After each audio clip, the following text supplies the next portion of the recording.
Hello everyone. In this video, we are going to discuss Plus 2 CBSE Pre-Board 4. So let us begin with the very first question. It says, if y equals sin square x over log x, then find dy by dx. तो dy by dx निकालने के लिए दो functions का quotient दिख रहा है, तो कोशेंट रूल लगाओगे. So dy by dx will be denominator का square, denominator as it is, numerator का square, that is sin x whole square का derivative, that is 2 sin x into derivative of sin x minus numerator as it is into derivative of log x which is 1 by x. ठीक है, तो derivative of sin x further लिखोगे and you will get the answer.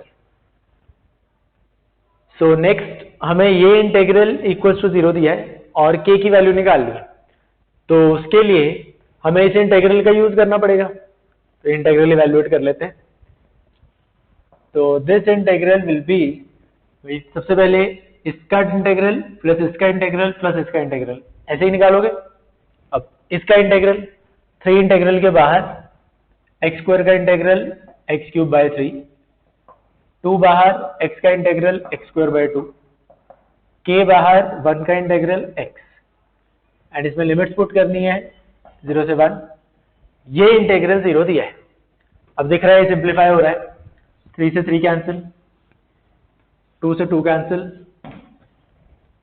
अब हम limits put कर देते हैं, तो ये बनेगा 1 प्लस 1 प्लस k, तो 2 प्लस k माइनस 0 पुट किया तो 0 plus 0 plus 0 that is 0, this equal 0.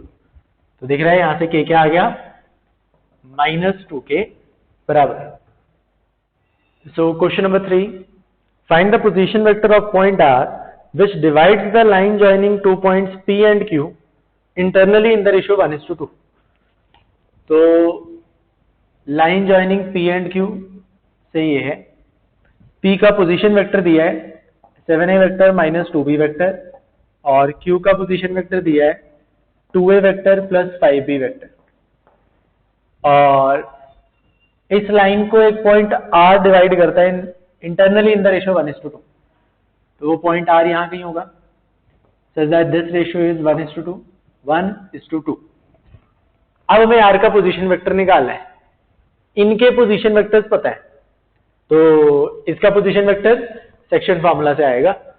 तो से r का पोजीशन वेक्टर है ये, तो this will be 1 into 2a vector plus 5b vector plus 2 into 7a vector minus 2b vector upon 1 plus 2.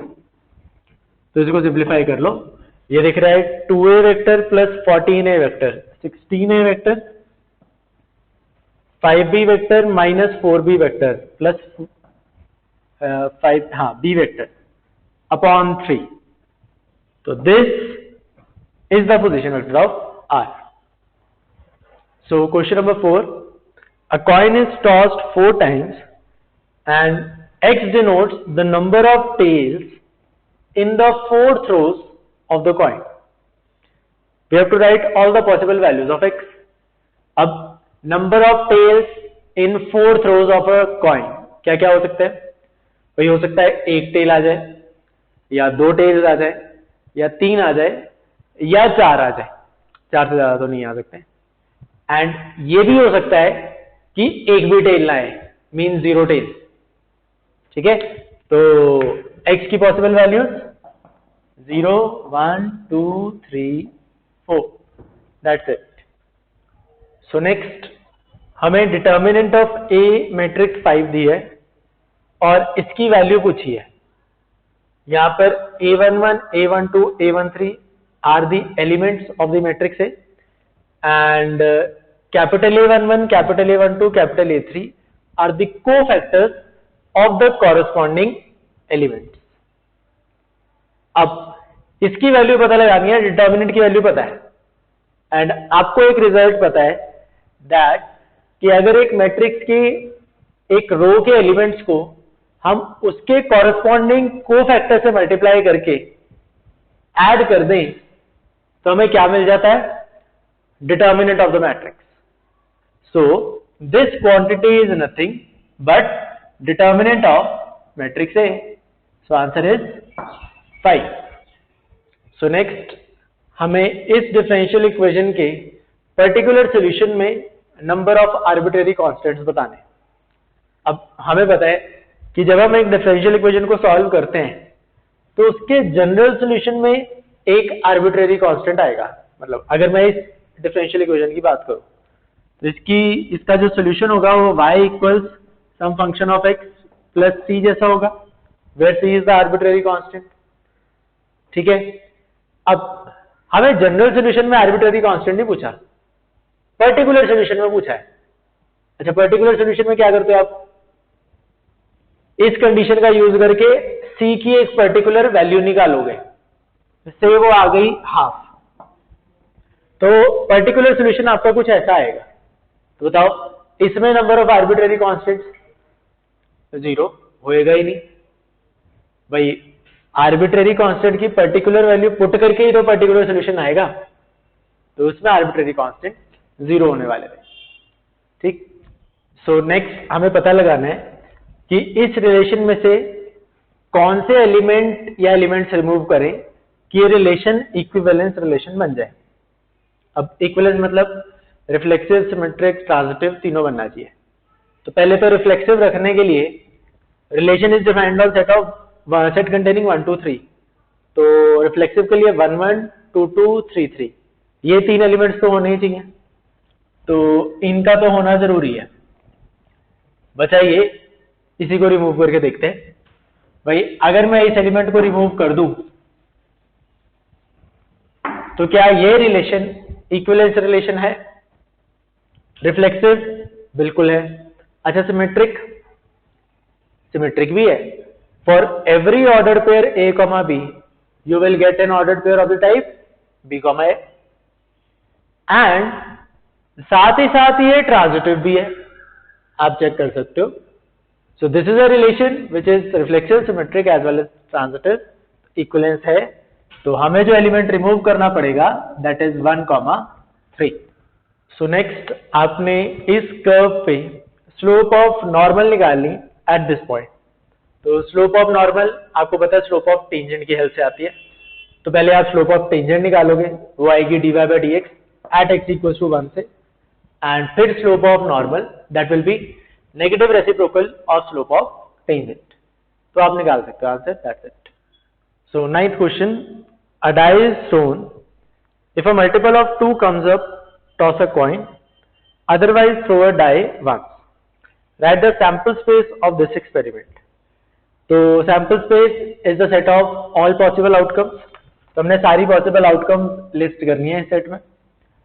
तो सबसे पहले भाई अब डाई रोल की, तो अगर तो 1 आया तो आप क्या करोगे? एक और डाई रोल करोगे. तो 1 के साथ जब आप दोबारा डाई रोल करोगे तो या तो 1 आएगा या 2 आएगा या 3 आएगा या 4 या 5 या 6. 1 के साथ यही नंबर्स आ सकते हैं और तो कुछ नहीं होगा. देन अगर डाई पे 2 आया तो आप एक कॉइन टॉस करोगे.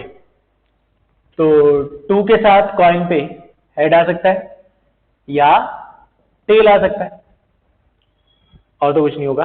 देन 3, और 3 अगर आया तो आप फिर डाई रोल करोगे. तो डाई पे नंबर्स 3 के साथ 1, 3 के साथ 2, 3 के साथ 3, 3 के साथ 4, 3 के साथ 5, 3 के साथ 6 आएंगे.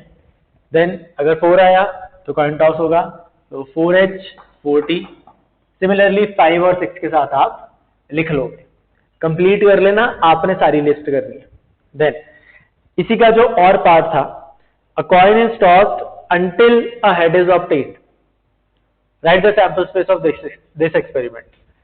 तो अब एक्सपेरिमेंट है कि हमने तब तक टॉस करते जाना है जब तक हेड नहीं आ जाता।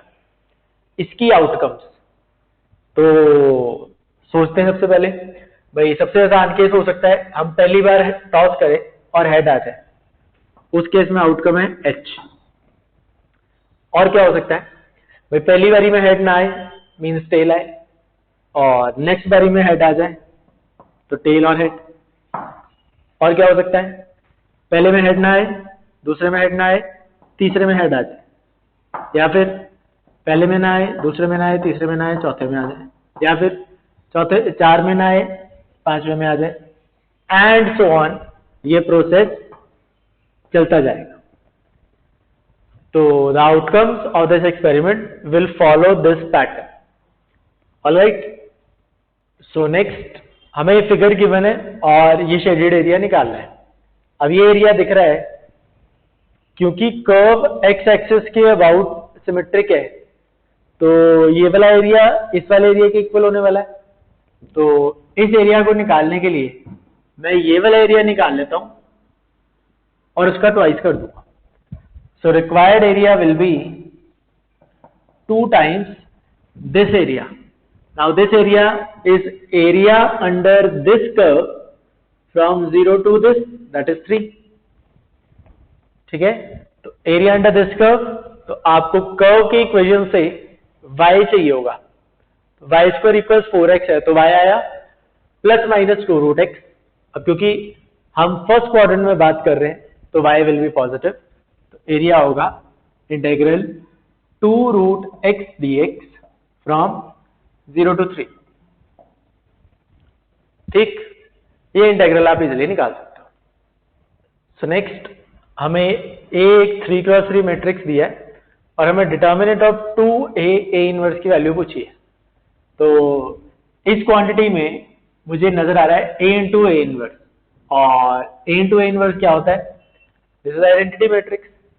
तो मुझे पता लगाना है determinant of 2 into identity matrix.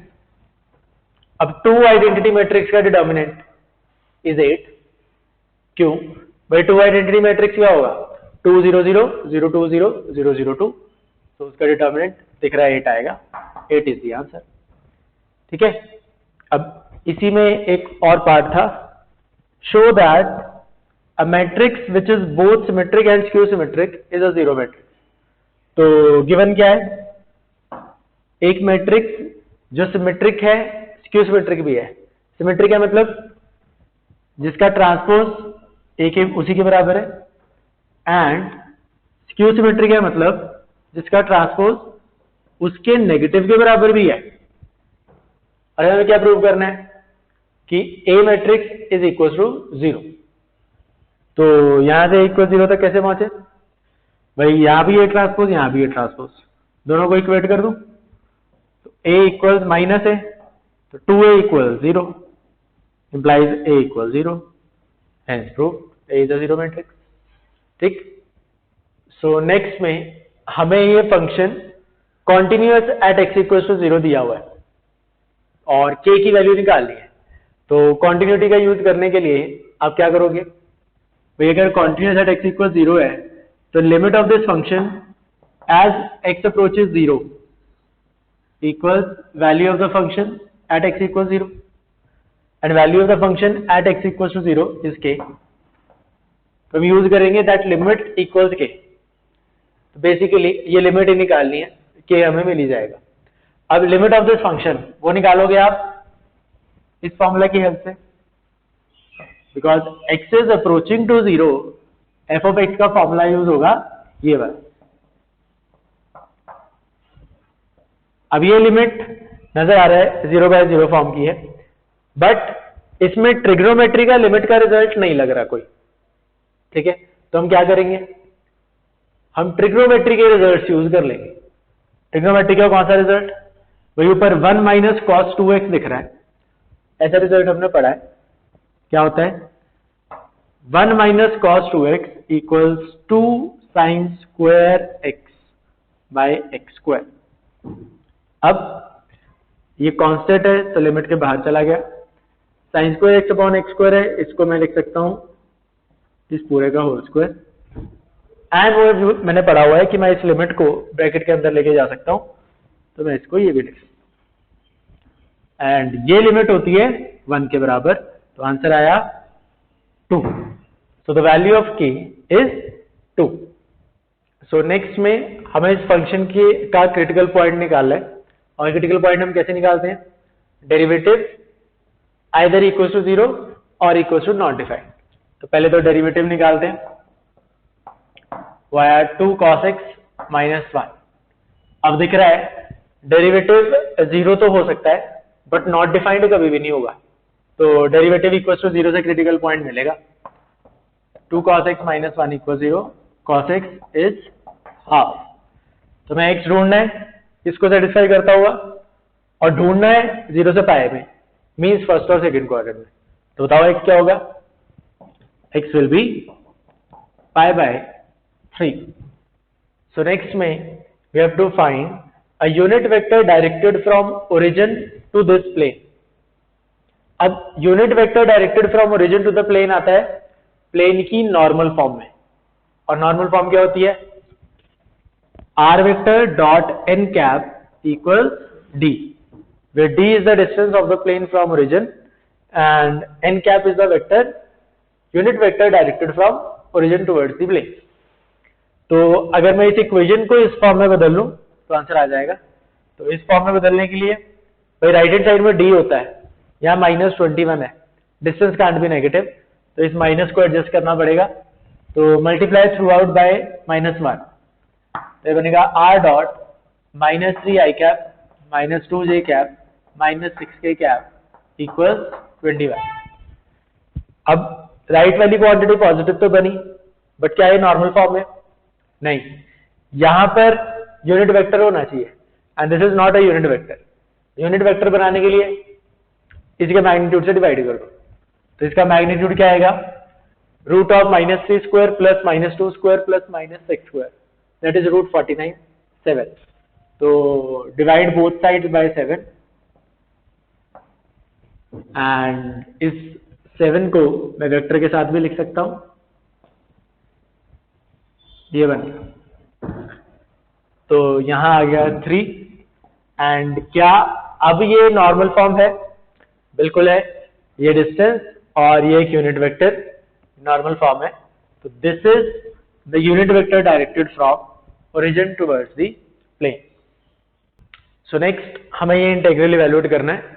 अब इसको इवैल्यूएट करने के लिए देखो न्यूमरेटर में डिफरेंस नजर आ रहा था, तो हम इस इंटीग्रल को स्मॉलर इंटीग्रल में ब्रेक कर सकते हैं।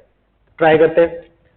जब ब्रेक करेंगे तो sine square upon this will become tan x minus cos square upon this will become cot x।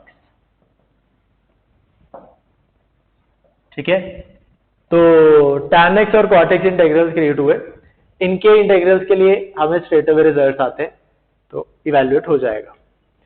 अब एक और पार्ट था इसमें, integral e raised to power x tan x into tan x plus 2 secant square x। अब ये integral evaluate करना है, और बाहर e की पावर x नजर आ रहा है, तो दिमाग में आता है रिजल्ट e की power x into function plus derivative, वो क्रिएट हो जाए तो फायदा होगा। तो उसके लिए मैं इस tan x को अंदर मल्टीप्लाई कर देता हूं, e की पावर x इंटू यहां बना tan स्क्वायर x प्लस यहां बना 2 tan x into secant square x। e की पावर x तो है, बट चेक करो क्या फंक्शन प्लस डेरिवेटिव बन रहा है? भाई tan स्क्वायर x का डेरिवेटिव लेंगे, वो आएगा 2 tan x into secant square x, वही लिखा हुआ है। तो दिस इज फंक्शन और ये उसका डेरिवेटिव। तो इंटीग्रल e की power x into function plus derivative वाली फॉर्म है, तो ये इंटीग्रल किसके बराबर होता है? e की power x into F of x है। e की power x into tan square x plus c is the answer. तो नेक्स्ट हमें इस ट्राइंगल में d is the mid point of BC बोला है, EB vector is given BC vector is given and AD vector निकालना है। अब AD vector हमें नजर आ रहा है इस ट्राइंगल में इन्वॉल्व हो रहा है, इस ट्राइंगल में वेक्टर निकालना है, क्या यूज करोगे? Triangle law. अब ट्राइंगल लॉ के लिए आपको ये दो वेक्टर्स चाहिए, ये तो पता है, BD वेक्टर चाहिए होगा, और पता क्या है? BC वेक्टर एंड D के बारे में ये कि ये मिड पॉइंट है BC का, तो आप BD वेक्टर लिख सकते हो, बिल्कुल लिख सकते हैं भाई। BD vector will be a vector whose direction is same as BC vector and magnitude is half of BC vector. तो BD वेक्टर आया half of BC वेक्टर, इसका half 3i cap plus 2j cap plus k cap. अब BD vector भी पता है, ये भी पता है, ये निकालना है, तो ट्राइंगल लॉ लगाना है। उसके लिए you will find two vectors in the same direction या सेम ऑर्डर। तो AB BD are in same order and AD is in opposite order. तो triangle law will be AB vector plus BD vector equals AD vector. ये दोनों आपको पता है, addition करने पे AD वेक्टर आ जाएगा। So case study 1, Ranjan visited an exhibition along with her family. The exhibition had a huge swing which attracted many children. Ranjan found that the swing traced the path of a parabola given by y equals 2x square. Now answer the following questions using the above information. First है, let f be a function from R to R defined by f of x equals 2x square. Then हमें f की injectivity और surjectivity की बात करनी है, means 1 1 and on to. तो सबसे पहले 1 1 चेक करते हैं भाई। 1 1 चेक करने का सबसे बेसिक तरीका भाई, आप कुछ नंबर्स लेके देखो उनकी इमेजेस कैसी मिल रही हैं। तो चलो, डोमेन है सेट ऑफ रियल्स, तो सबसे पहले कुछ रियल नंबर्स लेते हैं। से 0 की इमेज 0, 1 की 2, 2 की 8, 3 की 18 एंड सो ऑन। क्योंकि रियल नंबर्स हैं तो नेगेटिव भी ले सकते हो। अच्छा, -1 की इमेज 2, 1 की इमेज भी 2, -1 की इमेज भी 2, तो डिस्टिंक्ट एलिमेंट्स की सेम इमेज आ रही है। So the function is not 1 1, तो इंजेक्टिव तो नहीं है। अब सर्जेक्टिव के लिए हम चेक करेंगे भाई, कोडोमेन में हर एक एलिमेंट की प्री इमेज हमें मिल जाती है या नहीं। ठीक है, अभी कुछ इमेजेस हमने कंसिडर जब की तो हमने देखा 0 की इमेज 0, 1 की 1 की 2, 2 की 8, 3 की 18 एंड सो ऑन। फिर माइनस वाले ले तो -1 की 2, -2 की 8, -3 की 18 and so on. Negative numbers भी डाल दो तो इमेजेस पॉजिटिव ही आ रही हैं, एंड इनफैक्ट वो तो आनी है क्योंकि यहां पे स्क्वायर है। आप जो भी नंबर डालोगे फंक्शन उसको twice of square of that number से एसोसिएट करेगा, तो that is always positive. But क्योंकि कोडोमेन में नेगेटिव रियल नंबर्स भी हैं तो उनकी प्री इमेज कभी भी हमें नहीं मिलेगी। So the function is not onto or not surjective, so the correct answer is option A. Then second part में उसने function from naturals to naturals कर दिया है सेम ही, और अब हमें 1 1 onto की बात करनी है।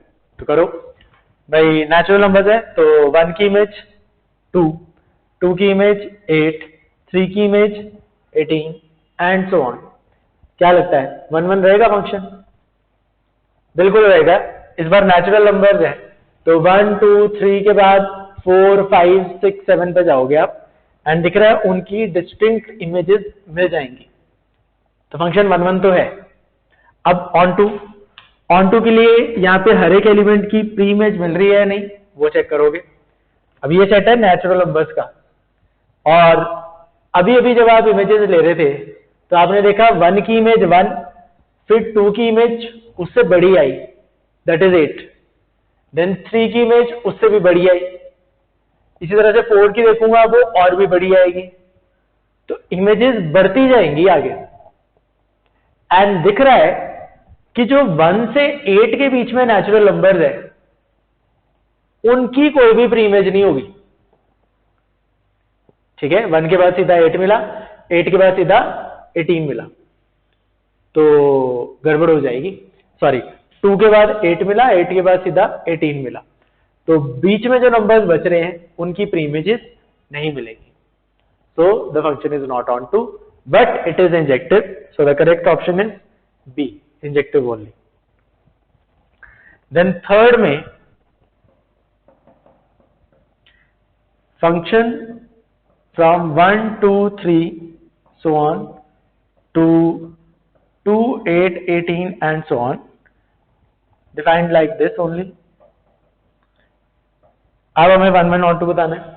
अब चेक करो भाई, 1 की इमेज हमने देखा था 2 आएगी, लिखा हुआ है, 2 की इमेज 8 आएगी, 3 की इमेज 18 आएगी, 4 की इमेज ऑफ कोर्स नेक्स्ट वाला number going on the pattern, 5 की इमेज नेक्स्ट वाला नंबर एंड सो ऑन। बोलो 1 1 होगा? बिल्कुल होगा, कोई प्रॉब्लम नहीं है। अच्छा, ऑन टू होगा? क्या यहाँ पे हर एक एलिमेंट की प्री इमेज मिल जाएगी?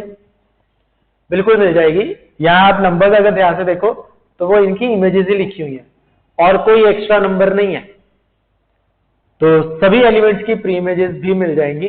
फंक्शन ऑन टू है, 1 1 है, मीन्स बाइजेक्टिव है, तो option A is correct.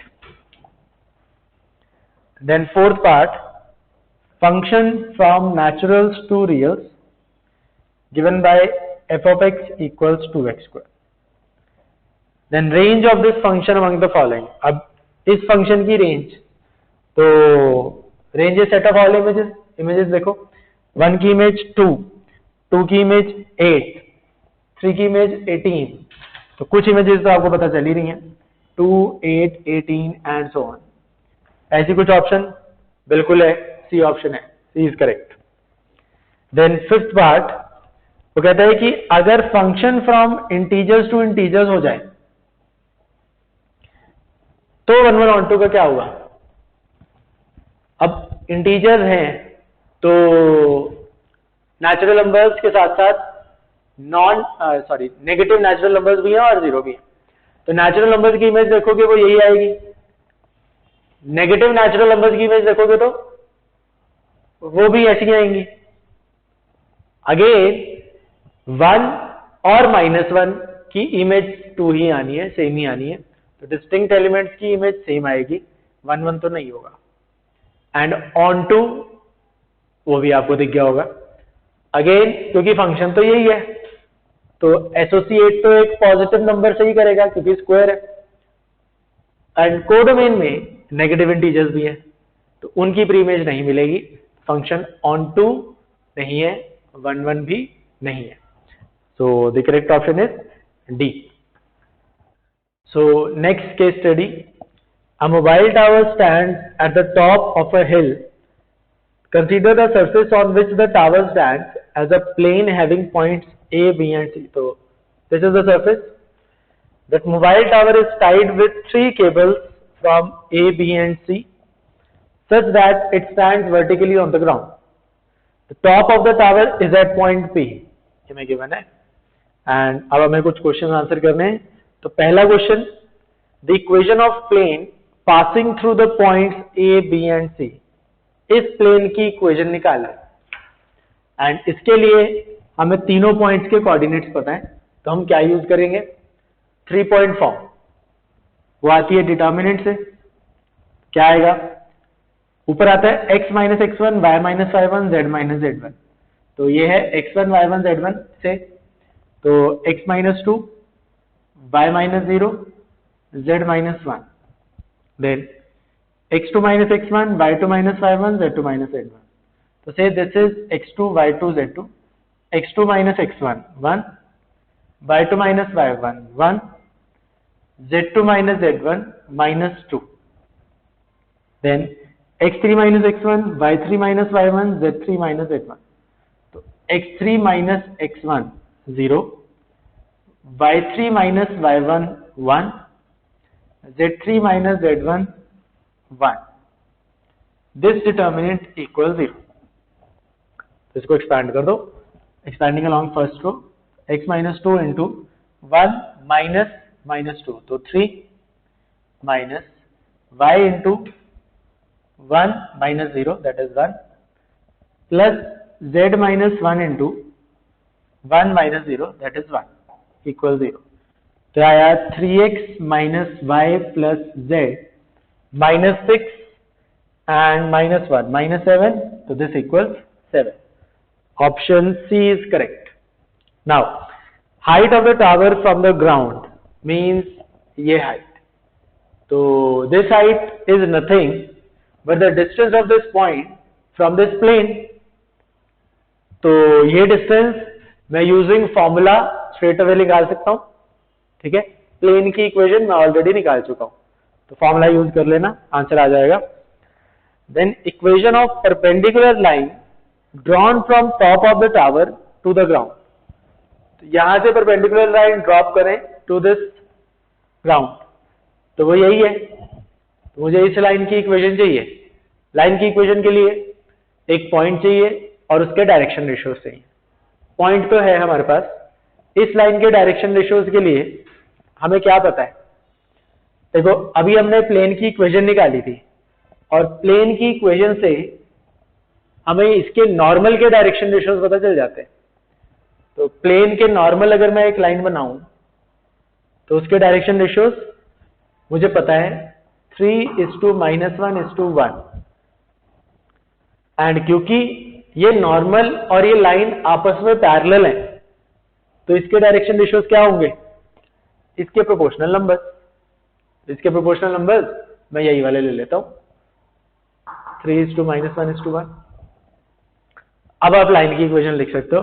That will B x minus 5 y minus minus x y plus 6 z minus 1 upon 3:-1:1. This is the equation of perpendiculars. Which option? Option D. Yes, option D. Then fourth, coordinates of foot of perpendicular drawn from the top of the tower to the ground. तो top of the tower से जो perpendicular बनाया उसके foot के coordinates. अब foot of perpendicular के coordinates आपको निकालने आते हैं. आपको पता है ये पॉइंट इस लाइन पे लाई कर रहा है, तो जनरल पॉइंट होगा इस लाइन पे. तो से इस लाइन की इक्वेशन से मैं हर रेशियो को लैम्डा के इक्वल मान लेता हूं.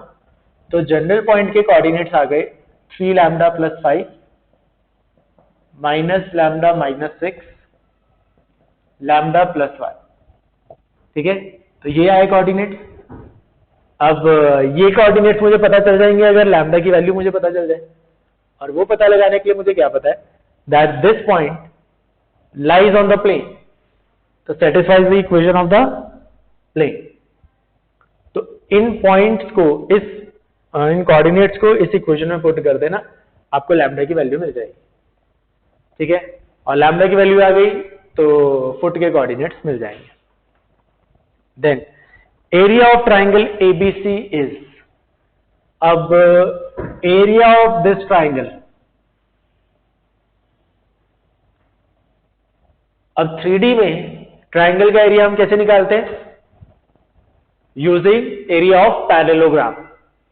अब पैरेललोग्राम का एरिया के लिए पहले तो आप पैरेललोग्राम कंप्लीट करो. प्लेन पे दिख रहा है, अगर मैं इसके पैरेलल यहां से लाइन बनाऊं, प्लेन को थोड़ा और एक्सटेंड कर देना और इसके पैरेलल यहां से लाइन बनाऊं, तो ग्राउंड पे ये एक पैरेललोग्राम बनेगा और ट्राइंगल का एरिया इस पैरेललोग्राम के एरिया का हाफ होगा. तो पैरेललोग्राम का एरिया आएगा भाई, उसके लिए मुझे एडजेसेंट साइड्स के अलॉन्ग वेक्टर्स चाहिए होते हैं. तो ये वाला वेक्टर चाहिए, ये वाला वेक्टर चाहिए. तो बीसी वेक्टर निकाल लेना, position vector of this minus position vector of B. BA vector निकाल लेना, position vector of A minus position vector of B.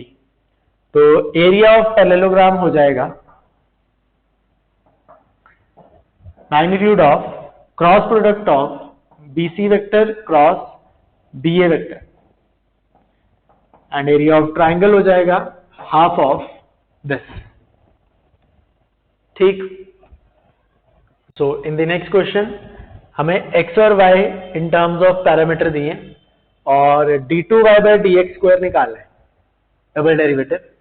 तो सबसे पहले हम dy/dx निकालेंगे. अब x और y in terms of parameter दिए तो dy/dx निकलेगा पैरामीट्रिक डिफरेंशिएशन की हेल्प से. सो उसके लिए हम निकालेंगे dx/dt एंड dy/dt. पहले dx/dt क्या आया, इसका derivative with respect to t, that is 2t, and dy/dt will be 3t². तो dy/dx आया dy/dt upon dx/dt, that will be 3t² upon 2t, 3t/2. अब इसको फिर से डिफरेंशिएट करना है, तभी सेकंड ऑर्डर डेरिवेटिव पे पहुंचोगे. तो इसका derivative with respect to x will be d2y/dx² and इसका derivative with respect to x भाई कांस्टेंट डेरिवेटिव के बाहर और अंदर बचा t, तो ये आया dt/dx. अब मुझे dt/dx चाहिए होगा और मुझे पता क्या है, dx/dt पता है. तो dt/dx is nothing but 1/dx/dt. तो ये बन गया 3/2 इंटू 1/2t. तो answer is 3/40. So in the next question हमें ये प्रोबेबिलिटीज दी हुई हैं और ये प्रोबेबिलिटी निकालनी है, कंडीशनल प्रोबेबिलिटी. तो कंडीशनल प्रोबेबिलिटी का रिजल्ट जैसे probability of E complement intersection F complement upon probability of F complement. अब मुझे ये प्रोबेबिलिटी चाहिए होंगी. तो सबसे पहले नीचे वाली प्रोबेबिलिटी तो दिख रहा है, मैं लिख लूंगा. It is 1 minus probability of F. Probability of F है 0.6, तो ये आ जाएगी 0.4. अब ये प्रोबेबिलिटी कैसे निकालोगे भाई, इसमें E और F दोनों के कॉम्प्लीमेंट्स नजर आ रहे हैं और देखो मेरे को ये वाली प्रोबेबिलिटी पता है. ठीक है, इनफैक्ट E और F वाली प्रोबेबिलिटीज पता है. तो मैं क्या करूंगा, ये कॉम्प्लीमेंट्स हटाऊंगा. कैसे, डी मॉर्गन्स लॉ. इसको मैं लिख सकता हूं E यूनियन F का होल कॉम्प्लीमेंट. अब probability of this whole complement will be 1 minus probability of this. ठीक है, एंड सिमिलरली नीचे वाले को भी लिख लेते हैं 1 माइनस प्रोबेबिलिटी ऑफ F. अब probability of E union F चाहिए होगा और ये तीन प्रोबेबिलिटीज पता है. तो हमें रिजल्ट आता है E यूनियन F के लिए क्या होगा, this is probability of E plus probability of F minus probability of E intersection F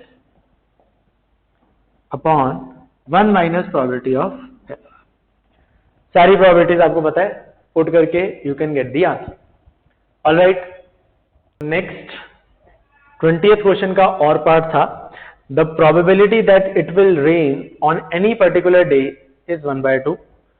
find the probability that it rains only on first 5 days of the week. तो probability का question है, तो सबसे पहले हम इवेंट डिफाइन कर लेते हैं. Let E be the event that it rains on a day. ठीक है, अब प्रोबेबिलिटी निकालनी है कि फर्स्ट 5 days पे बारिश हो और बाकी 2 दिन ना हो. Means it rains on Monday, Tuesday, Wednesday, Thursday, Friday, but not on Saturday, Sunday. ठीक है, अच्छा अब ये प्रोबेबिलिटी कौन सी है, it rains on Monday means probability of event E. It rains on Tuesday means event E again. Wednesday के लिए भी event E. And E and E and ये कौन सा इवेंट होगा? Not on Saturday, E complement and E complement. अब ये probability निकालनी है। अब एंड मतलब इंटरसेक्शन, तो इंटरसेक्शन की प्रोबेबिलिटी है, लिख लो इसको ठीक करके।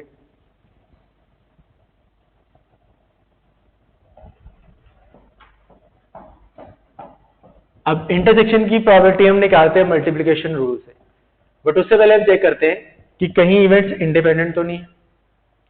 अब आप सोचो, मंडे को बारिश होने से ट्यूसडे को बारिश होने की प्रोबेबिलिटी पे कोई फर्क पड़ेगा? नहीं पड़ेगा। हम इसी एजम्पशन के अंडर वर्क करेंगे, ठीक है, क्योंकि और कोई इंफॉर्मेशन हमें नहीं गिवन, तो हम इसी इंफॉर्मेशन पे वर्क कर रहे हैं कि पहले दिन बारिश होने से अगले दिन बारिश होने की प्रोबेबिलिटी पे कोई फर्क नहीं, ठीक है।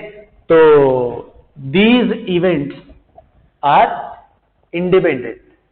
इंडिपेंडेंट इवेंट्स की probability will be probability of first into probability of second into probability of third into probability of fourth, 5, 6, 7। तो ये probability I, probability of E का power 5 and probability of E complement का power 2। अब probability of ई वो आपको दी हुई है हाफ क्वेश्चन में, and probability of E complement वो होगी 1 minus half, that is half. तो आया हाफ की पावर 7 इंटू हाफ की पावर 2, दैट इज हाफ की पावर 5 इंटू हाफ की पावर 2, तो हाफ की पावर 7। सो नेक्स्ट हमें ये इंटेग्रल इवेलुएट करना है। अब इस इंटेग्रल में हमें tan x और यहाँ log cos x नजर आ रहा है, और हमने देखा भाई log cos x ये थोड़ी मुश्किल सी क्वांटिटी है, तो इसकी सब्स्टिट्यूशन की तरफ ध्यान जाता है। तो देखें क्या इसकी सब्स्टिट्यूशन से फायदा होगा। भाई log of cos x इसका डेरिवेटिव होगा 1/cos x into minus sine x, that is minus tan x। तो tan x इसके डेरिवेटिव में आएगा, तो हम इसकी सब्स्टिट्यूशन से करेंगे, put log of cos x equal y। तो डेरिवेटिव अभी हमने देख ही लिया, वो माइनस tan x आ रहा है,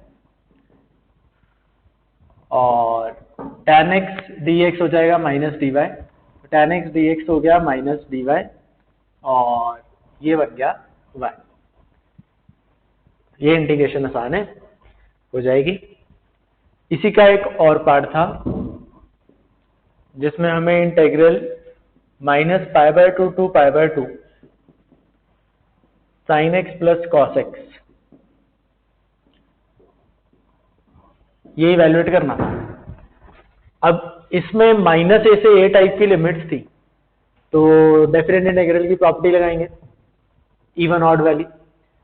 तो हमने देखा ये फंक्शन अगर एज अ होल देखे तो ना तो ये इवन है ना ये ऑड है, तो एज अ होल अगर इवन ऑड नहीं है तो हम सेपरेटली भी चेक कर सकते हैं।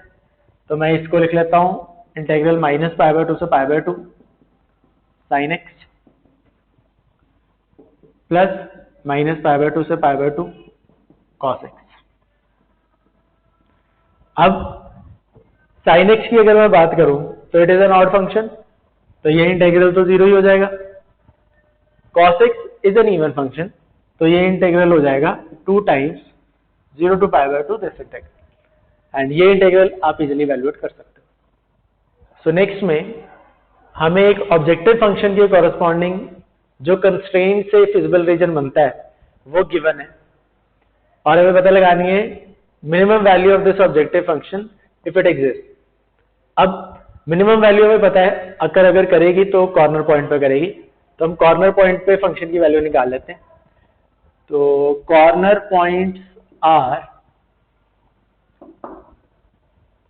10,0, 2,4, 0,8, और इन पे ऑब्जेक्टिव फंक्शन की वैल्यू वो आई 500 10,0 पे, 2,4 पे आएगी 100 प्लस 280 380 और 0,8 पे आएगी 560। तो मिनिमम वैल्यू 380 को बोल दें? नहीं, क्योंकि रीजन अनबाउंडेड है, तो अभी हम चेक करेंगे कि 380 से छोटी वैल्यू में फिजिबल है या नहीं। तो 380 से छोटी मतलब 50x प्लस 70y, इसकी वैल्यू 380 से छोटी पॉसिबल है या नहीं। तो ये इनइक्वालिटी आई, इसको बेटर करके लिख सकते हैं। अब ऐसे xy जो इस इनइक्वालिटी को सेटिस्फाई करते होंगे उनके लिए वैल्यू 380 से छोटी मिल जाएगी। तो हम इस इनइक्वालिटी को स्केच कर लेते हैं। अब इसको स्केच करने के लिए x इंटरसेप्ट नजर आ रहा है 38/5। 38/5 वुड बी 7 पॉइंट समथिंग, तो ये 10 है, 7 पॉइंट समथिंग यहां कहीं आएगा। y intercept 38/7 that is 5 point something, तो ये हाइट 4 है, तो 5 पॉइंट समथिंग यहाँ कहीं है। एंड ऑफ कोर्स 2,4 अगर आप इसकी कॉरेस्पॉन्डिंग इक्वालिटी कंसिडर करो तो दिख रहा है उसको सेटिस्फाई करेगा, तो ये वाला पॉइंट भी है। तो ये लाइन जो बनेगी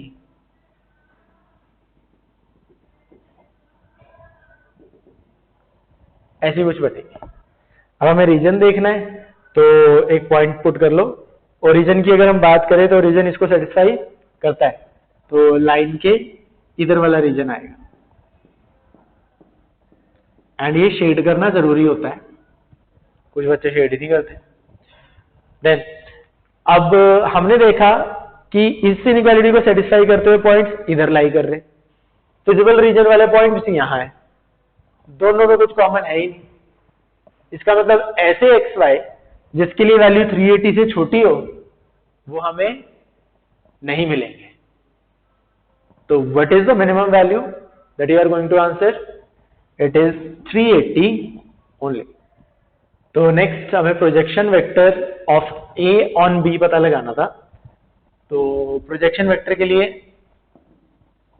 हमने रिजल्ट डायरेक्टली पढ़ा हुआ है। Projection vector of A on B, it is A dot B into B vector upon magnitude of B vector का स्क्वायर। ठीक है, तो ये वैल्यूज यहां पुट करेंगे, डॉट प्रोडक्ट चाहिए होगा वो निकालेंगे, मैग्नीट्यूड चाहिए होगा, निकाल के you will get the required vector. So next में हमें ये रिलेशन दिया है एक्स वाई में और डेरिवेटिव एट y इक्वल्स 1 निकाल। तो इम्प्लिसिट फंक्शन है नजर आ रहा है, तो डेरिवेटिव निकालने के लिए we differentiate both sides with respect to x।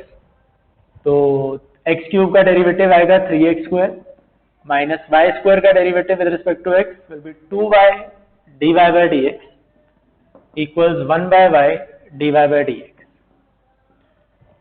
तो ये बनेगा dy by dx, like terms combine करेंगे तो बनेगा 2y plus 1 by y equal 3x square. तो dy by dx क्या आया? Upon simplification this will B 3x square y upon 2y square plus 1। अब डेरिवेटिव निकालना है एट y इक्वल्स 1, तो y को 1 रखोगे, बट आपको x भी चाहिए होगा, x कहां से निकालोगे? इसी रिलेशन से भाई, when y is 1 relation will be x cube minus 1 equals log 1. log 1 is 0, तो x cube आया 1, x आया 1। तो dy by dx में x को 1 और y को 1 पुट कर देना, दिख रहा है आंसर आएगा 3/3 that is 1। ठीक। सो नेक्स्ट हमें प्रूव करना है that this function is not differentiable at x equals to 0। तो इस फंक्शन की डिफरेंशिएबिलिटी की बात करनी है। तो सबसे पहले मॉड फंक्शन है, तो इसको रिडिफाइन कर लेते हैं। मॉड x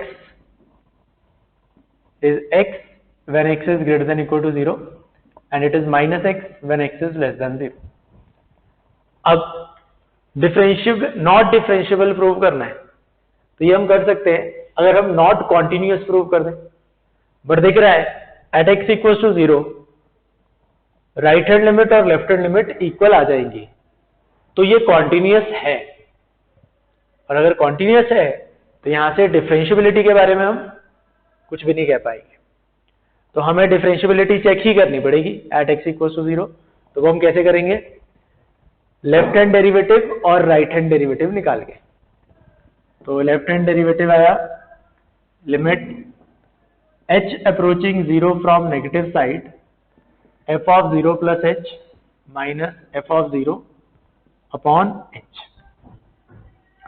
तो limit h approaching 0 from negative side f of 0, तो वो 0 ही हो जाएगा। अब f ऑफ 0 प्लस h मतलब f of h। f of h के लिए देखो, ये था आपका f ऑफ x। अब f ऑफ h के लिए आप कौन सा फॉर्मूला यूज करोगे? ये डिपेंड करेगा h पे। h है approaching to 0 from negative side, मतलब 0 से छोटा नंबर है, तो f ऑफ h के लिए फॉर्मूला ये वाला लगेगा, 0 से छोटे नंबर वाला। तो f of x minus x के बराबर है, तो f ऑफ h होगा माइनस h के बराबर। तो ये लिमिट दिख रहा है, कैंसिल हो जाएगा और ये -1 आएगी answer. Now right hand derivative,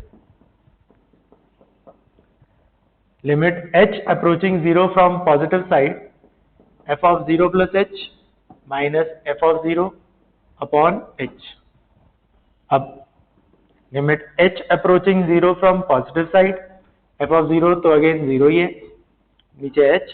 अब f ऑफ h के लिए फॉर्मूला कॉस ये वाला, क्योंकि h approaching 0 from positive side है, तो 0 से बड़े नंबर हो, तो f ऑफ h आएगा h के बराबर। एंड इस बार ये लिमिट दिख रहा है 1 की इक्वल आएगी। Since left hand derivative and right hand derivative are not equal, therefore the function is not differentiable at x equals to 0। So next हमें इस डिफरेंशियल इक्वेशन को सॉल्व करना है। अब सॉल्विंग हमें डिफरेंशियल इक्वेशन की आती है अगर हमें dy बाय dx पता लग जाए, और यहां पे वो इजीली पता लग जाएगा। क्यों भाई? लॉग के साथ आ रहा है dy बाय dx, तो dy बाय dx पता लगाने के लिए ये लॉग हटाना पड़ेगा। तो मैं इस इक्वेशन को रीराइट कर लेता हूं। भाई dy बाय dx किसके इक्वल होगा? e raise to the power 3y। And अब जो बना इसकी सॉल्विंग बहुत आसान है। भाई dy by dx equal e raise to power 3y, तो वेरिएबल सेपरेबल से ये डिफरेंशियल इक्वेशन सॉल्व हो जाएगी। सो नेक्स्ट में हमें area bounded by these curves निकालना है। तो पहले हम एरिया स्केच कर लेते हैं।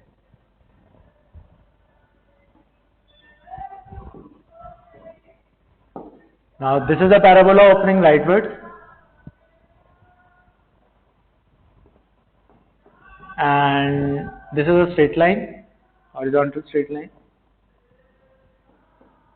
y equals to 1, y equals to 3, वो भी एक स्ट्रेट लाइन होगी लाइक दिस।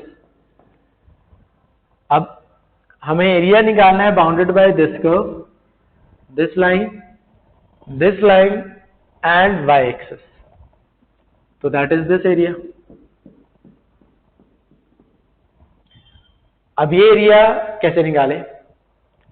देखो, अगर मैं इस फिगर को 90 डिग्री टिल्ट कर दूं, तो I can say that this area is area under this curve.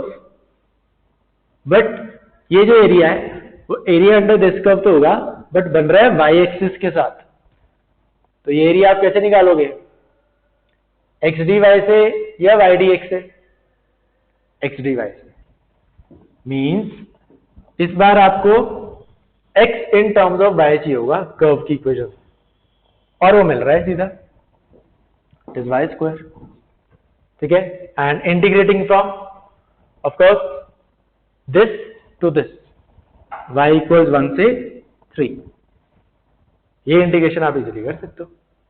ठीक, तो नेक्स्ट में हमें इस लाइन पे वो पॉइंट्स ढूंढने जिनका डिस्टेंस इस पॉइंट से 7 यूनिट्स है। तो फिगर बना लेते हैं। से ये लाइन है और ये पॉइंट है, और इस लाइन पे पॉइंट ढूंढना है जिसका डिस्टेंस इससे 7 यूनिट्स होगा। तो से ये वो पॉइंट है so that this distance is equals to 7. अब इस पॉइंट के कोऑर्डिनेट्स ढूंढना है, उसके लिए मुझे पता क्या है, इस लाइन की इक्वेशन। तो मैं इस पॉइंट के कोऑर्डिनेट्स लाइन की हेल्प से बेटर फॉर्म में अज्यूम कर सकता हूं, भाई let each ratio be equal to lambda. तो पॉइंट के कोऑर्डिनेट्स आए 2 lambda plus 1, 3 lambda minus 2, 6 lambda plus 3। अब लैम्डा की वैल्यू पता लगानी है, वो आ जाएगी क्योंकि मुझे इन पॉइंट्स के बीच में डिस्टेंस दिया है, तो डिस्टेंस फॉर्मूला का यूज कर लो, that is root of 2 lambda plus 1 minus 1 whole square plus 3 lambda minus 2 minus 2 that is plus 2 whole square plus 6 lambda plus 3 minus 3 whole square, this is equal to 7। तो ये simplify हो रहा है, ये बना 2 लैम्डा का स्क्वायर 4 लैम्डा स्क्वायर प्लस ये बना 9 लैम्डा स्क्वायर और ये बना 36 lambda square, this is equal to 7। तो देख रहा है स्क्वायरिंग करनी पड़ेगी लैम्डा निकालने के लिए, स्क्वायरिंग कर देते हैं। यहाँ बना 49 और इनका सब भी 49 ही बन रहा है, तो लैम्डा स्क्वायर देख रहा है 1 आएगा, लैम्डा आया प्लस माइनस 1। अब एक मिनट, लैम्डा की दो वैल्यूज मतलब ऐसे दो पॉइंट्स जिनका डिस्टेंस इस पॉइंट से 7 यूनिट्स होगा, एक तो मुझे दिख रहा है, दूसरा कहां पे होगा, देखो दिख रहा है। अगर मैं इसको छोड़ के कोई और पॉइंट ढूंढूं जिसका डिस्टेंस इससे 7 हो, तो वो इधर तो बिल्कुल भी नहीं मिलेगा, क्योंकि यहां पे मैं पॉइंट लेता रहूं तो वो डिस्टेंस 7 से बड़ा होता जाए। तो मैं इधर ढूंढ लेता हूं, भाई अगर मैं इधर पॉइंट लूं तो ये डिस्टेंस 7 से छोटा आएगा, और इधर लूं 7 से और कम आएगा। एक पॉइंट आएगा जब ये बिल्कुल शॉर्टेस्ट डिस्टेंस हो जाएगा, वो परपेंडिकुलर डिस्टेंस। अब इसके बाद मैं जैसे ही क्रॉस करूंगा इसको, तो डिस्टेंस इस डिस्टेंस से बढ़ना शुरू हो जाएगा, एंड बढ़ते बढ़ते फिर से एक पॉइंट मिलेगा जहां पे डिस्टेंस 7 हो जाएगा। तो दो पॉइंट्स बिल्कुल ठीक है आंसर में, दो ही आएंगे। Clear? So next question number 29, हमें ए और बी मैट्रिसेस दिए और हमें ये रिलेशन वेरीफाई करना है। तो वेरीफाई करने के लिए हम पहले लेफ्ट हैंड साइड सिंप्लीफाई करते हैं। लेफ्ट हैंड साइड में ए इंटू बी प्रोडक्ट आ रहा है, तो ए और बी प्रोडक्ट निकाल लो। 1 -4 3 -1 2 1। अब इस प्रोडक्ट पे जाने से पहले इसका ऑर्डर देख ले। इस मैट्रिक्स का ऑर्डर है 3 क्रॉस 1, इसका ऑर्डर है 1 क्रॉस 3, तो प्रोडक्ट का ऑर्डर 3 क्रॉस 3 होगा। अब first entry, first row first column से मल्टीप्लाई किया तो -1, देन फर्स्ट रो को सेकंड से करोगे तो ये वाली entry, first row third column 1, and similarly यहाँ आया 4 -8 -4 -3 6 3। ठीक है, अब हमें लेना है इसका ट्रांसपोज, तो इसका ट्रांसपोज आएगा चेंजिंग रोज इनटू कॉरस्पॉन्डिंग कॉलम्स, तो विल गेट -1 2 1 4 -8 -4 -3 6 3। ठीक, अब मैं राइट हैंड साइड निकाल लेता हूं। राइट हैंड साइड में मुझे इन दो का प्रोडक्ट चाहिए, तो ये वाले मैट्रिसेस चाहिए होंगे पहले तो। अब बी ट्रांसपोज की अगर मैं बात करूं, वो होगा इस मैट्रिक्स का ट्रांसपोज, दैट विल बी -1 2 1, और ए ट्रांसपोज होगा एक row matrix, that will be 1 -4 3। तो बस इनका प्रोडक्ट अगेन एक 3 क्रॉस 3 मैट्रिक्स आएगा, और निकाल के देख लेना वो इसकी इक्वल आना चाहिए। ठीक है, सो नेक्स्ट हमें area of this ellipse using integration निकालना है। तो इस एरिया को पहले स्केच करते हैं। उसके लिए हमने देखा कि ये एलिप्स जो इक्वेशन है वो स्टैंडर्ड फॉर्म में लिखनी पड़ेगी, that is x square by 36 प्लस y square by 4 equals 1. So this is an ellipse whose major axis is along x axis. तो फिगर बनेगी ऐसी.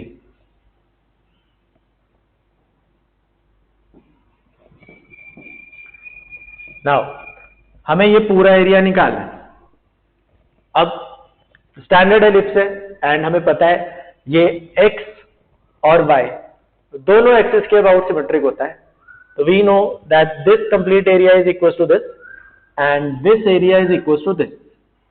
तो पूरा एरिया निकालने के लिए मैं अपना काम एक बेटर वे में कर सकता हूं. भाई अगर मैं ये वाला एरिया निकाल लूं,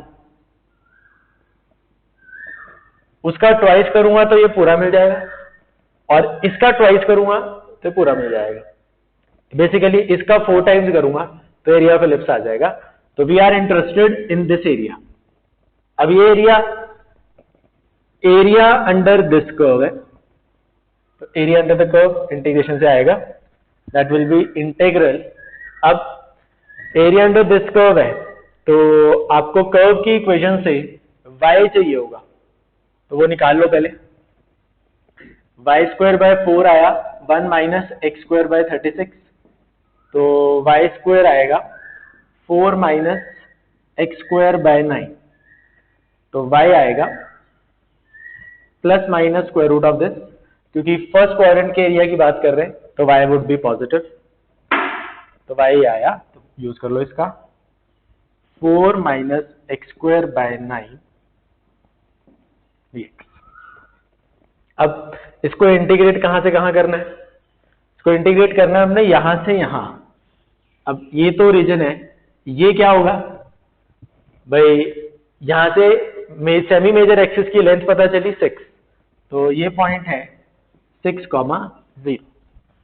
तो हमने इंटीग्रेट करना है 0 से 6 एंड जो रिक्वायर्ड एरिया होगा वो इस एरिया का 4 टाइम्स होगा. अब ये इंटीग्रेशन कैसे करें? सबसे पहले इसको बेटर करके लिख लो. 0 से 6 एलसीएम लूंगा तो अंदर बनेगा 36 minus x square whole upon 9. अब 9 रूट के बाहर लेके जा सकते हैं, तो बाहर आ जाएगा 3 और ये बना root 36 minus x square. And this is a standard type of integral, that is root a square minus x square. तो इसकी इंटीग्रेशन के लिए आप रिजल्ट स्ट्रेट अवे यूज कर लोगे and you can find this area. So in the next question हम bag B में कुछ रेड और ब्लैक बॉल्स दिए.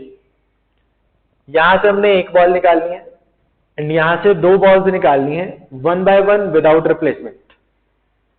और प्रोबेबिलिटी निकालनी है कि जो 3 बॉल्स हमने निकाली उसमें 2 रेड और 1 ब्लैक हो. ठीक है.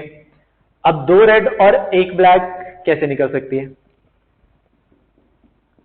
भाई? यहां से एक बॉल निकालनी है, से वो रेड है, रेड फ्रॉम ए. तो यहां से कौन सी बॉल निकलेंगी? एक रेड और एक ब्लैक. बट ध्यान से यहां से जो बॉल्स आप ड्रॉ कर रहे हो वो 1 बाय 1 विदाउट रिप्लेसमेंट है. तो पहली रेड निकली फिर ब्लैक निकली, या पहली ब्लैक निकली फिर उसके बाद रेड निकली. ये दोनों ही सेपरेट केसेस होंगे. ठीक है. तो red from A, red from B and then black from B, और red from A then black from B and then red from B. ठीक है. और भाई यहां से रेड के साथ यही 2 पॉसिबिलिटीज हो सकती थी. ब्लैक के साथ देख लो, ब्लैक फ्रॉम ए, तो यहां से 2 रेड ही निकलेंगी और तो कोई ऑप्शन नहीं है. तो red from A, sorry red from B and red from B. ठीक है.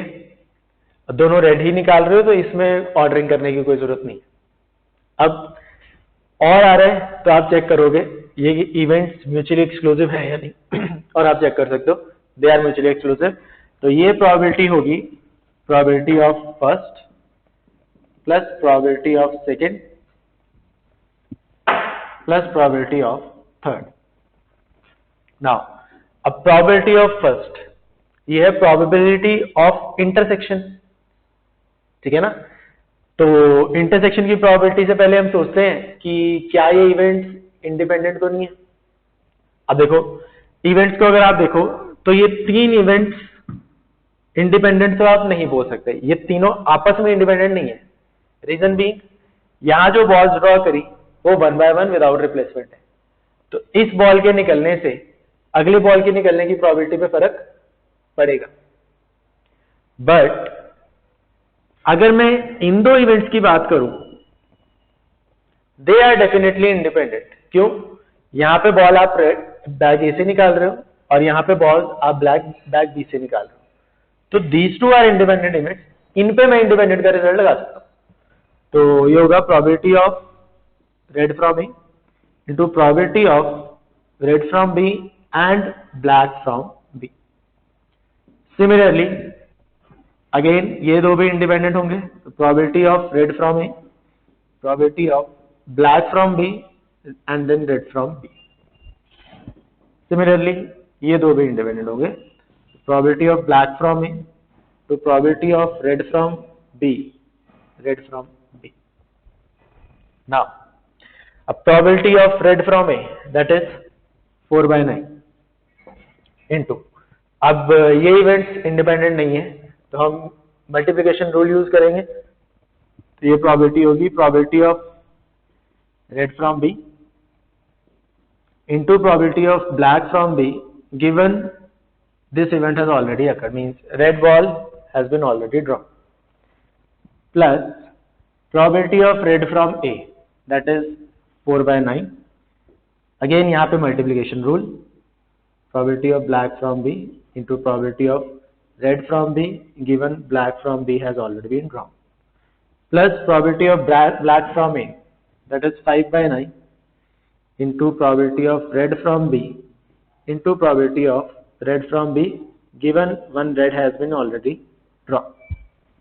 अब ये probabilities निकालो, 4 by 9 into probability of red ball from B bag, so that will be 3 by 10 into this probability। अब this is a conditional probability, condition is कि red ball from bag B has already been drawn. Probability हमें देखनी है कि black ball निकालने की probability क्या हो, तो यहां से एक ब्लैक बॉल निकालनी है, एक रेड निकल चुकी है, तो प्रोबेबिलिटी आएगी 7 by 9, क्योंकि टोटल बॉल्स 9 है और ब्लैक 7 है, plus 4 by 9 into black from B that will be 7 by 10 into red from B given that black from B has already been drawn, so 3 by 9 plus 5 by 9 into red from B that is 3 by 10 into red from B given red has already been drawn, तो एक red निकल चुकी है, बची 2 और total बची 9, तो ये इवैल्यूएट कर लेना, you will get the required answer। So in the next question we have to maximize this subject to these constraints and we have to solve this LPP graphically। तो constraints के corresponding graph जो बनेंगे वो मैंने already बनाया हुआ है, and अब हमने देखना है फिजिबल रीजन। तो फिजिबल रीजन आता है इस लाइन के इधर, इस लाइन के ऊपर, इसके इधर, इसके राइट और इसके अप। तो feasible region is this, sorry, ठीक है। तो बाउंडेड रीजन है, मैक्सिमम वैल्यू निकालने के लिए कॉर्नर पॉइंट्स पे वैल्यू निकालोगे, देख लोगे किस पे मैक्सिमम आती है। ऑलराइट, सो नेक्स्ट हमें ये इंटीग्रल इवैल्यूएट करना है। अब इसमें लिमिट्स नजर आ रही हैं तो हम डेफिनेट इंटीग्रल की प्रॉपर्टी से ट्राई करते हैं, बट प्रॉपर्टी लगाओगे आप ए से बी वाली, that is replace x by A plus B minus x. तो जब आप x को a plus B minus x से रिप्लेस करोगे तो दिख रहा है ये इंटेग्रल सेम ही रहेगा, तो हमें कुछ खास फायदा नहीं होगा प्रॉपर्टी से। तो हम क्या करते हैं, हम डेफिनेट इनडेफिनेट इंटेग्रल निकाल लेते हैं। तो consider I1 indefinite integral sin x plus cos x over root sin 2x। अब ये इंटीग्रेशन हमने सोचनी है, तो इस इंटीग्रेशन में तो यहाँ sin x, यहाँ cos x, यहाँ sin 2x नजर आ रहा है। पहले ध्यान जाता है कि इसको भी आप हाफ द एंगल पे कन्वर्ट कर दो, तो कर लो। I1 बनेगा ऊपर sin x plus cos x over root 2 sin x cos x dx। चलो हाफ द एंगल में भी कन्वर्ट कर लिया। अब भाई ये इंटीग्रेशन हैंडल करनी है, उसके लिए हम एक मेथड काफी बार यूज करते हैं, दैट इज सब्स्टिट्यूशन। उसे ट्राई करें। और सब्स्टिट्यूशन हम उसकी करते हैं जिसका डेरिवेटिव न्यूमरेटर में प्रेजेंट हो। ऊपर है sin x plus cos x। अच्छा चेक करो, sin x plus cos x किसका डेरिवेटिव होता है? भाई sin x डेरिवेटिव होता है माइनस cos x का, और cos x डेरिवेटिव होता है sin x का। तो ऊपर किसका डेरिवेटिव लिखा है? Minus cos x plus sin x का, that is sin x plus cos x। तो हम इसकी सब्स्टिट्यूशन से ट्राई कर सकते हैं। Late us try. Put y equals sin x minus cos x। अब हमें dx या dy चाहिए, तो डिफरेंशिएट करोगे तो dy आएगा cos x plus sin x dx। तो ये इंटीग्रल आपका बन गया, ऊपर बना dy और नीचे root 2 sin x cos x को इन टर्म्स ऑफ y हमें लिखना है, और y हमने माना है इसको। तो इस वाली टर्म को y की टर्म्स में कैसे लिखें? ऑब्जर्वेशन, y है sin x minus cos x और यहां आ रहा है 2 sin x cos x। ऐसी क्वांटिटी कहां पे आएगी? y के स्क्वायर में। तो हम यहां पे स्क्वायरिंग कर देते हैं। तो y स्क्वायर आया, इसका होल स्क्वायर करोगे तो वो आएगा sine square x plus cos square x minus 2 sin x cos x। तो sine square plus cos square तो 1 बन गया। तो 2 sin x cos x किसके बराबर आया? 1 माइनस वाई स्क्वायर। तो अब ये आसान सी इंटीग्रेशन है, इस पे आप स्ट्रेट अवे रिजल्ट लगा सकते हो। अब इसका और पार्ट जो था वो भी डिस्कस करते हैं।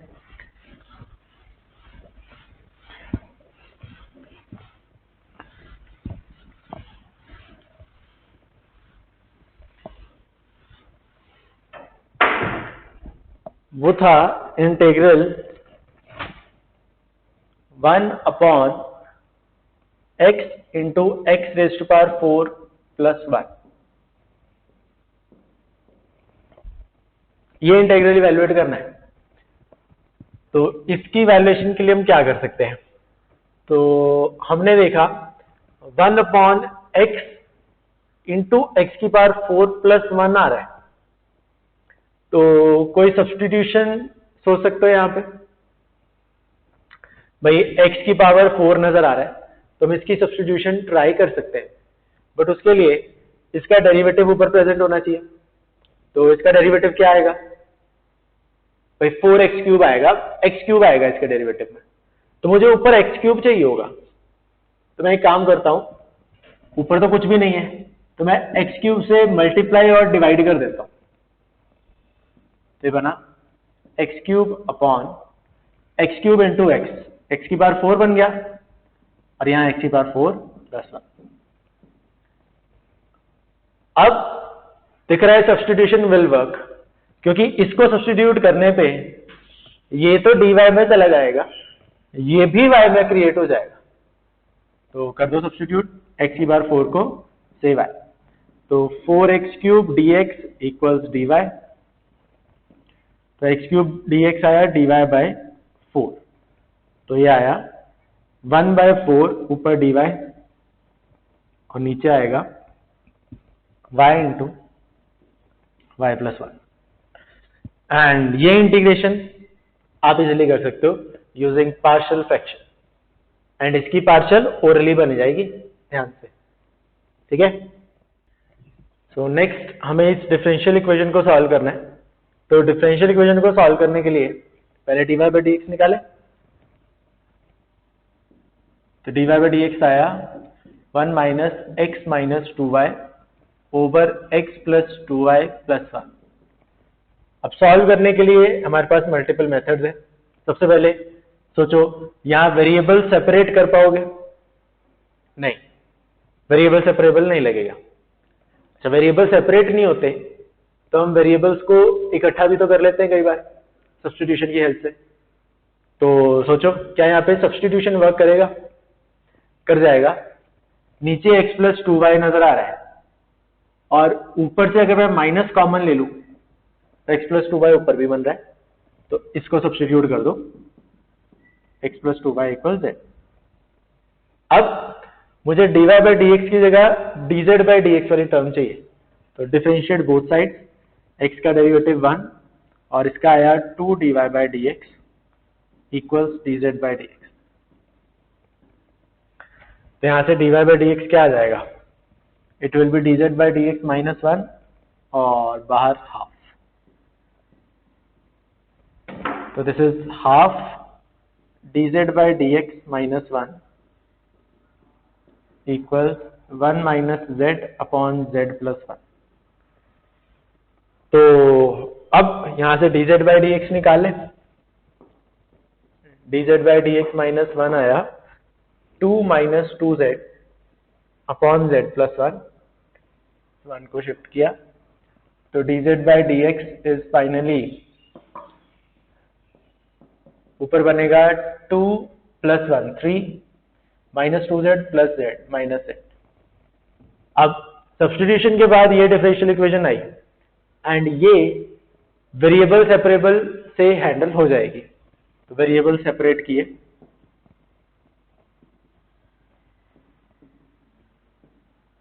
And integrating both sides. Now the question arises, ये इंटीग्रेशन कैसे करोगे? देखो, ऊपर भी z वाली टर्म, नीचे भी z वाली टर्म, तो क्या करें? ऐसी टर्म्स ऊपर क्रिएट कर लो। भाई ऊपर 3 माइनस z क्रिएट करना है, तो पहले मैं माइनस से मल्टीप्लाई कर देता हूं, और 3 ऐड करना है तो 3 ऐड और सब्ट्रैक्ट कर देता हूं, तो यह माइनस 4 आ गया। एंड अब टर्म्स को सेपरेट कर देता हूं, तो this is 3 minus z upon 3 minus z dz minus minus plus 4 times 1 upon 3 minus z dz। Now ये बन गया 1 का इंटीग्रल z, और ये इंटीग्रेशन आई log mod 3 minus z upon minus 1। तो hence the solution of this differential equation. So next in this question we have to prove that this is equals to pi by 4 plus x by 2. तो proving के लिए left hand side से चलते हैं। अब left hand side में एक inverse trigonometric expression return है, जिसमें बाहर tan इनवर्स है और अंदर ये क्वांटिटी। ऑफ कोर्स इस क्वांटिटी की सिंप्लीफिकेशन से हमें ये मिलेगा। तो अब हमें इसे सिंप्लीफाई करना है। अब सिंप्लीफिकेशन कैसे हो? भाई बाहर tan इनवर्स है, अंदर ये tan ऑफ सम एंगल बन जाए तो फायदा होगा। तो let us try to make tan inside. अब tan बनाने के लिए भाई मुझे नर्म्स नजर आ रही हैं, 1 plus cos x 1 minus cos x 1 plus cos x 1 minus cos x. As it is तो tan सीधा नहीं नजर आ रहा, बट इतना नजर आ रहा है कि ये टर्म्स ट्रिग्नोमेट्रिक आइडेंटिटीज में आती है, तो हम उनका यूज कर सकते हैं। तो लेट अस यूज देम। ये बना tan inverse of √1 plus cos x will be √2 cos square x by 2 plus ये बना √2 2 sin square x by 2 upon 2 cos square x by 2 minus root 2 sin square x by 2। अब दिख रहा है ऊपर से आप रूट 2 कॉमन ले लो तो कैंसिलेशन हो रही है नीचे, तो मैं यहाँ पे इसी स्टेप में कर रहा हूं। और अब जो टर्म बच गई वो सिंप्लीफाई हो गई। Root of cos square x by 2, this will be mod cos x by 2 plus mod sin x by 2, similarly mod cos x by 2 minus mod sin x by 2। अब आगे बढ़ने के लिए हमें देखना है ये मॉड वाली क्वांटिटीज कैसे हटेगी। भाई ये हट जाएंगी अगर हमें अंदर वाली क्वांटिटीज के साइंस पता चल जाए, वेदर दे आर पॉजिटिव और नेगेटिव। अब उसके लिए हमें कुछ दिया हुआ है, x हमें दिया है 0 से पाई बाय 2 में, तो x बाय 2 कैसा एंगल होगा 0 से पाई बाय 4 में, मीन्स फर्स्ट क्वाड्रेंट में। एंड फर्स्ट क्वाड्रेंट में cos साइन दोनों ही पॉजिटिव होते हैं, तो these mods will open with positive sign।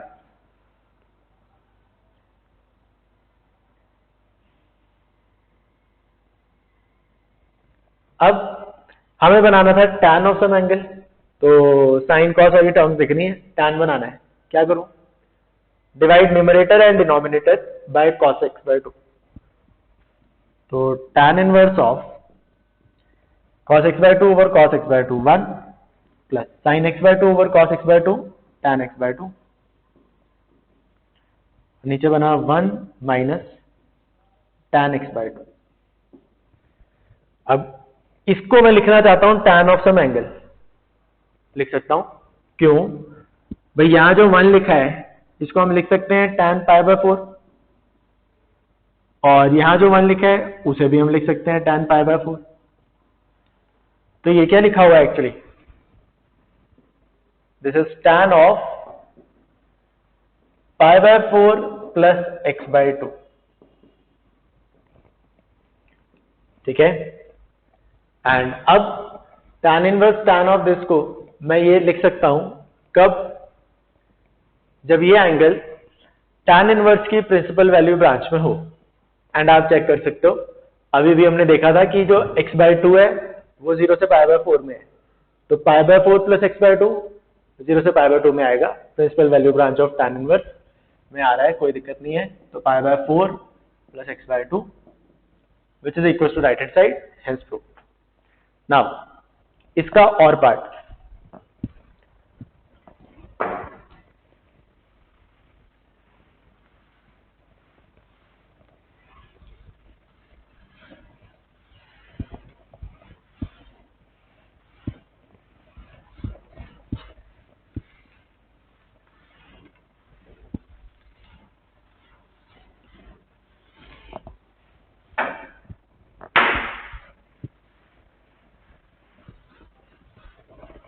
और पार्ट में था शो दैट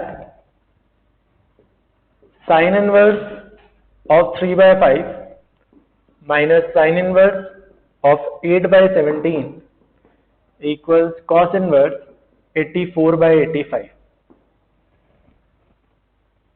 अब ये प्रूव करना चाहते हैं हम, तो लेफ्ट हैंड साइड से प्रोसीड करेंगे। अब लेफ्ट हैंड साइड में इन दो एंगल्स का डिफरेंस हमने इसके इक्वल प्रूव करना है, तो let these angles be alpha and beta. In fact left hand side हम रहने देते, हम एंगल्स ही मानते हैं पहले। Let sine inverse 3 by 5 equals alpha and sine inverse 8 by 17 equals beta. तो हमें प्रूव क्या करना है, that alpha minus beta equals cos inverse 84 by 85। अब ये प्रूव करने के लिए अगर मैं ये प्रूव कर दूं that cos of alpha minus beta equals 84 by 85, तो वही याद प्रूव। तो मुझे चाहिए होगा cos of alpha minus beta. तो let us consider cos of alpha minus beta, that is equals to cos alpha cos beta plus sin alpha sin beta। अब इसकी वैल्यू चाहिए तो मुझे cos alpha cos beta sin alpha sin beta इनकी value चाहिए होंगी। तो यहां से मुझे बताइए अल्फा के बराबर है, तो sin alpha 3/5 के इक्वल आएगा एंड सिमिलरली यहां से साइन बीटा 8/17 के इक्वल आएगा। तो इनकी वैल्यूज तो पता है, अब cos अल्फा cos बीटा चाहिए होंगे, वो आप आइडेंटिटी से निकाल सकते हो। यहाँ पे जब आप cos अल्फा निकालोगे that will turn out to be 4/5, identity से ही निकालना है ध्यान से। एंड cos बीटा जब निकालोगे वो आएगा 15/17। इसकी वैल्यू आएगी 4/5 इंटू 15/17 प्लस 3/5 इंटू 8/17। तो ये नीचे आया 85, ऊपर बना 60 प्लस 24 दैट इज 84। तो cos अल्फा माइनस बीटा आ गया इसके बराबर, बट हमें तो अल्फा माइनस बीटा इक्वल चाहिए, तो मुझे ये cos हटाना पड़ेगा। cos हटाने के लिए take cos inverse on both the sides.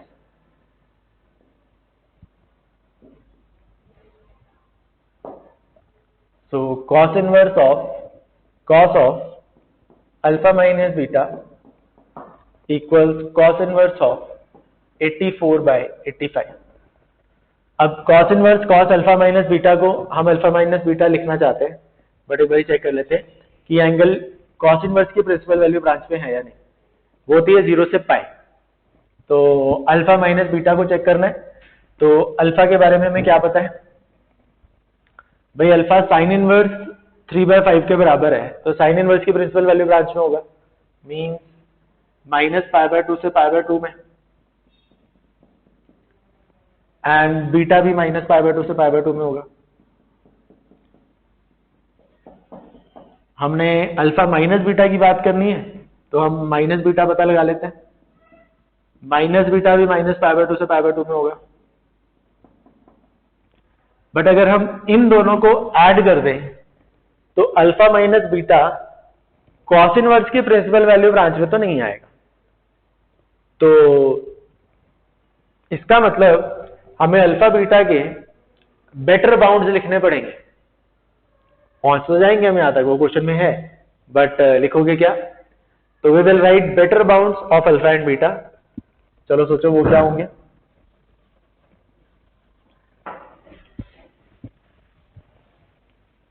देखो अल्फा साइन इनवर्स 3/5 के बराबर है और अल्फा -π/2 से π/2 में है, मींस फर्स्ट और फोर्थ क्वाड्रेंट में होगा।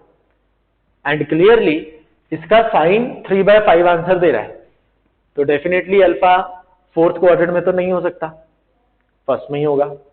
तो अल्फा आपको पता है 0 से π/2 में होगा, ठीक है। देन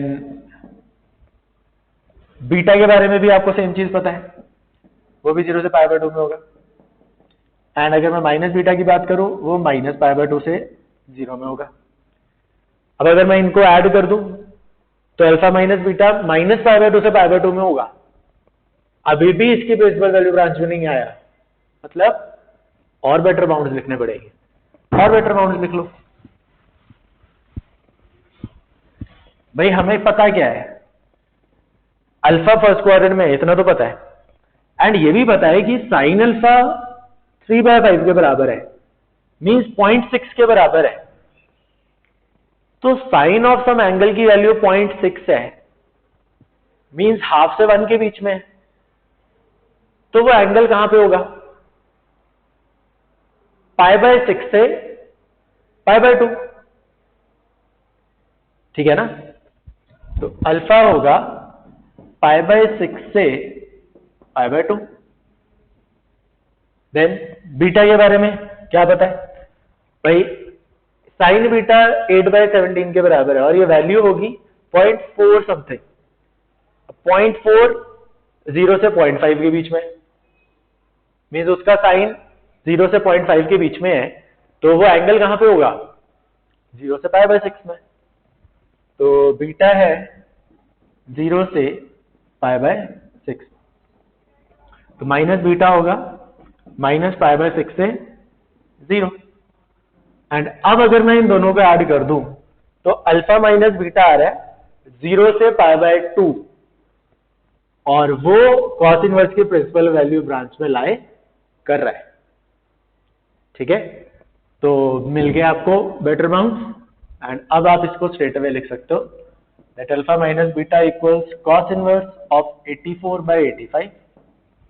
अल्फा को रिप्लेस कर दो, साइन इनवर्स 3/5, बीटा को रिप्लेस कर दो, sine inverse 8/17, and this is equals to cos inverse 84/85, hence proved. ठीक है, ऑफ कोर्स ये स्टेप रफ का है। This is the solution. Next question, हमें A इंटू बी प्रोडक्ट निकालना है एंड हेंस हमें ये सिस्टम ऑफ इक्वेशन सॉल्व करना है। तो पहले तो हम ए बी प्रोडक्ट निकाल लेते हैं। Course that will be a 3x3 matrix। तो first entry this row this column, इसको मल्टीप्लाई करके आएगी, तो 7 + 4 + 0 11। Then this row this column, तो 2 - 2 0 0। This row this column -6 + 6 0 0। This row, this column, 14 - 2 - 12 0, 4 1 6 11, -12 -3 + 15 0 0 4 -4 0 0 -2 + 2 0 and 0 6 5 11। तो ए बी मैट्रिक्स आया 11 identity के बराबर। अब हमें इसका यूज करते हुए इस सिस्टम को सॉल्व करना है। अब सिस्टम ऑफ इक्वेशंस को सॉल्व करना है यूजिंग मैट्रिसेस। पहले आप मैट्रिसेस लिखोगे, तो पहला मैट्रिक्स आएगा matrix of coefficients. Those will be 1 - 2 0, 2 1 3 0 -2 1। अब यहां पे आएगा matrix XYZ and this is equals to 10 8 7। अब इसको सॉल्व करने के लिए आप इस मैट्रिक्स को कुछ मानते हो, फिर आप इसके इनवर्स से प्री मल्टीप्लाई करते हो, फिर X आता है।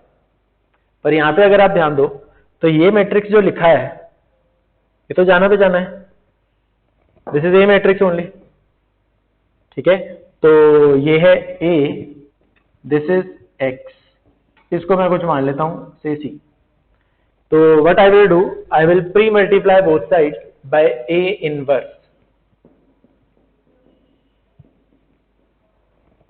तो A इनवर्स और A को एसोसिएट करोगे तो आइडेंटिटी आएगा, आइडेंटिटी इंटू X, X आएगा, तो बना A इनवर्स। अब आगे बढ़ने के लिए मुझे A इनवर्स चाहिए होगा, C तो बताइए, और यूज करना था इसका प्रोडक्ट का। तो सोचो क्या A इनवर्स आप इसकी हेल्प से निकाल सकते हो? निकाल सकते हो। आपने पढ़ा हुआ है कि अगर A into some matrix identity के इक्वल आ जाए तो ये वाला मैट्रिक्स क्या होता है? A का इनवर्स ही होता है। तो मुझे पता है that AB is equal to 11 I. तो अगर मैं यहां से A into some matrix equals identity वाली कंडीशन क्रिएट कर लूं तो यहां वाला मैट्रिक्स इनवर्स ऑफ A ही होगा। तो बोलो क्या यहां से ऐसी कंडीशन तक पहुंच सकते हो? पहुंच सकते हैं।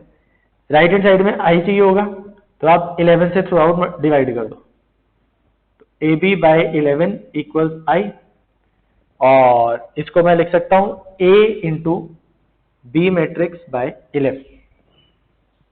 तो A इनवर्स क्या है? B by 11।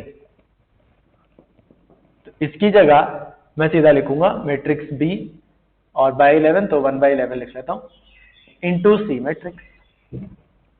अब मुझे B मैट्रिक्स भी पता है, C मैट्रिक्स भी पता है, इनवर्स एज सच नहीं निकालना पड़ेगा, सीधा इसी प्रोडक्ट से आपको आंसर मिल जाएगा।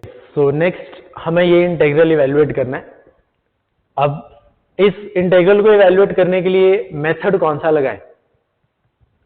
देखो, ऊपर तो x स्क्वायर है, नीचे इस क्वांटिटी का होल स्क्वायर है, तो ध्यान जाता है कि आप इस क्वांटिटी को सब्स्टिट्यूट कर दो। बट इसकी सब्स्टिट्यूशन से फायदा तभी होगा जब इसका डेरिवेटिव न्यूमरेटर में प्रेजेंट हो। तो इसका डेरिवेटिव हम देखते हैं भाई, derivative of x sin x plus cos x, वो आएगा derivative of this plus derivative of this, तो इसका derivative x cos x plus sin x, और इसका डेरिवेटिव माइनस sin x, तो कैंसिल हो गया। x cos x इसका डेरिवेटिव है और वो मुझे न्यूमरेटर में चाहिए होगा। अब x तो मेरे पास दो पड़े हैं ऊपर, तो मुझे cos x चाहिए, तो मैं एक काम करता हूं, cos x से मल्टीप्लाई और डिवाइड कर देता हूं। तो एक x अलग भी कर लिया और cos x से मल्टीप्लाई किया और उसी से डिवाइड भी कर दिया। x sin x plus cos x का होल स्क्वायर। अब इसको अगर मैं y पुट कर दूं तो ये dy में तो चला जाएगा, but what about this term? क्या आप इसको y की टर्म्स में लिख पाओगे? इसको तो नहीं लिख पाओगे, फंस गए। क्या करें? कोई बात नहीं, इसको y की टर्म्स में नहीं लिख पा रहे, बट आपको इतना तो क्लियर हो गया कि ये इंटीग्रल, ये बड़ा सा जो इंटीग्रल क्रिएट हुआ, ये इवैल्यूएट हो जाएगा। बचा ये वाला, इसको हम देख लेते हैं। भाई हम इस पूरे फंक्शन को दो फंक्शंस के प्रोडक्ट में तोड़ लेते हैं, जिसमें एक की इंटीग्रेशन आती है, एक की सोच लेंगे क्या करना है। ठीक, तो प्रोडक्ट है और इंटीग्रल है, तो we will use by parts. Of course इसको मानेंगे फर्स्ट फंक्शन, इसको सेकंड, तो ये बनेगा first function as it is into integral of second x sin x plus cos x का whole square dx minus derivative of first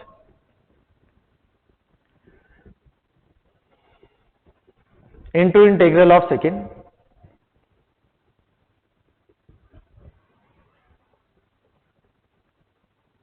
plus cos x का whole square dx, और इस पूरे का इंटीग्रल। नाउ अब दिख रहा है मुझे इसके इंटीग्रल की बार बार जरूरत पड़ेगी, तो मैं इसका इंटीग्रल निकाल लेता हूं। उसके लिए हमने देखा था भाई, इसकी सब्स्टिट्यूशन से बात बनेगी और डेरिवेटिव भी निकला हुआ है। तो x sin x plus cos x को अगर हम y पुट कर दें तो इसका डेरिवेटिव आएगा x cos x, यहाँ पे dx और यहाँ पे dy। तो ये इंटीग्रल जो होगा over x cos x plus x sin x plus cos x का होल स्क्वायर, ये इंटीग्रल क्या आएगा भाई? इसको आप लिख लोगे integral dy by y square, और इसकी इंटीग्रेशन होती है -1 अपॉन y, तो ये आएगा -1 अपॉन दिस टर्म।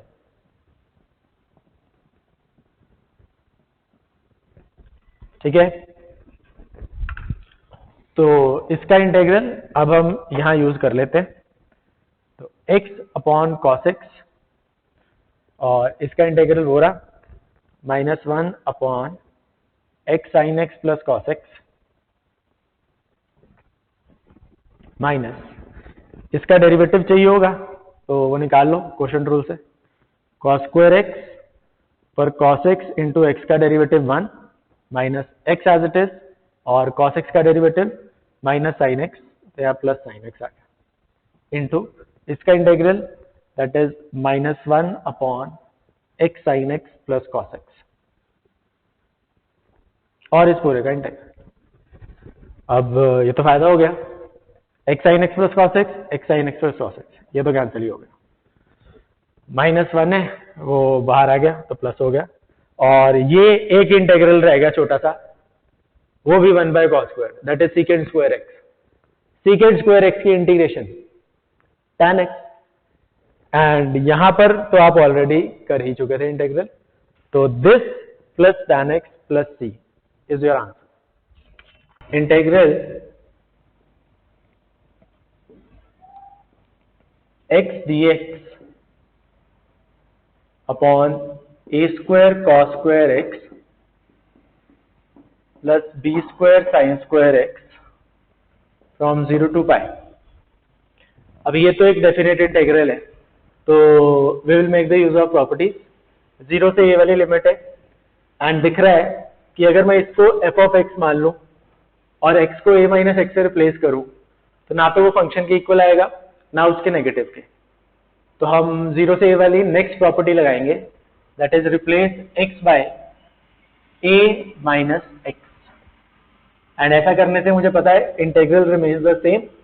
तो अगर मैं इसको I कह रहा हूं तो I will be equal to 0 to pi pi minus x dx upon a square into cos pi minus x का whole square which is cos square x और b square into sine pi minus x का whole square which is sine square x। अब आप इन दोनों को add करते हो तो adding them 2i will be 0 to pi, denominator is same और न्यूमरेटर में क्या बना x plus pi minus x which is pi, that is a constant, वो बाहर लिख लेते हैं। अब ये इंटीग्रेशन करनी है और अगेन लिमिट है 0 से पाई टाइप की एंड दिख रहा है अगर मैं इसको f of x मान लूं तो f of pi minus x जो आएगा वो f ऑफ x के ही इक्वल आएगा। तो ये इंटीग्रल किसके बराबर हो जाएगा भाई, अपर लिमिट का हो जाएगा हाफ और 2 आ जाएगा आगे। तो ये बना 1 upon a square cos square x plus b square sine square x dx। अब फिर से 0 से ये वाली लिमिट है बट क्या आप प्रॉपर्टी लगाओ, दिख रहा है अब दोनों में से कोई भी प्रॉपर्टी से फायदा नहीं होगा। तो क्या करें, आप ये इंडेफिनिट इंटीग्रल निकाल लो, बाद में लिमिट्स पुट कर देना। तो consider I1 equals integral 1 upon a square cos square x plus b square sine square x। ठीक है, तो ये इंटीग्रेशन कैसे करोगे भाई, नीचे साइन और कॉस की इवन पावर्स दिख रही हैं तो स्टैंडर्ड इंटीग्रेशन है, मेथड आपको पता है, divide numerator and denominator by cos square x.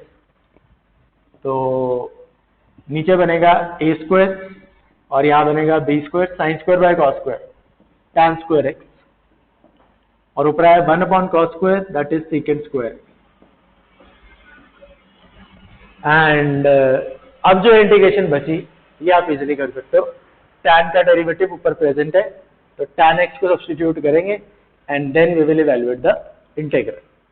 So in the next question we have to find the intervals of strict increase and decrease of this function.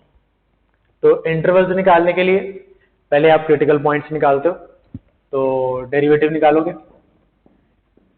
cos 2x का derivative minus 2 sin 2x और 2 sin x का 2 cos x। अब critical points पे जाने से पहले आप इसके फैक्टर्स बनाते हो, तो फैक्टर्स नजर आ रहे होंगे। यहाँ cos x है, यहाँ sin 2x है। sin 2x का अगर मैं फॉर्मूला लगा दूं तो फैक्टर्स बन जाएंगे। तो इसको लिख लो -2 into 2 sin x into cos x plus 2 cos x। 2 cos x बाहर और अंदर बचा 1 minus 2 sin x। Now critical points के लिए डेरिवेटिव आइदर इक्वल 0 और इक्वल्स नॉट डिफाइंड, बट दिख रहा है ये डेरिवेटिव कभी भी नॉट डिफाइंड नहीं होगा, तो डेरिवेटिव इक्वल 0 करके क्रिटिकल पॉइंट्स मिलेंगे। तो 2 cos x into 1 minus 2 sin x is equal 0 means either cos x equal 0 और 1 माइनस 2 sin x इक्वल 0। तो cos x इक्वल 0, यहां से x क्या लें? बहुत सारे पॉइंट्स होंगे, बट हमें क्रिटिकल पॉइंट ऑफ कोर्स इस इंटरवल में ढूंढने, तो एक ही पॉइंट होगा, दैट इज π/2।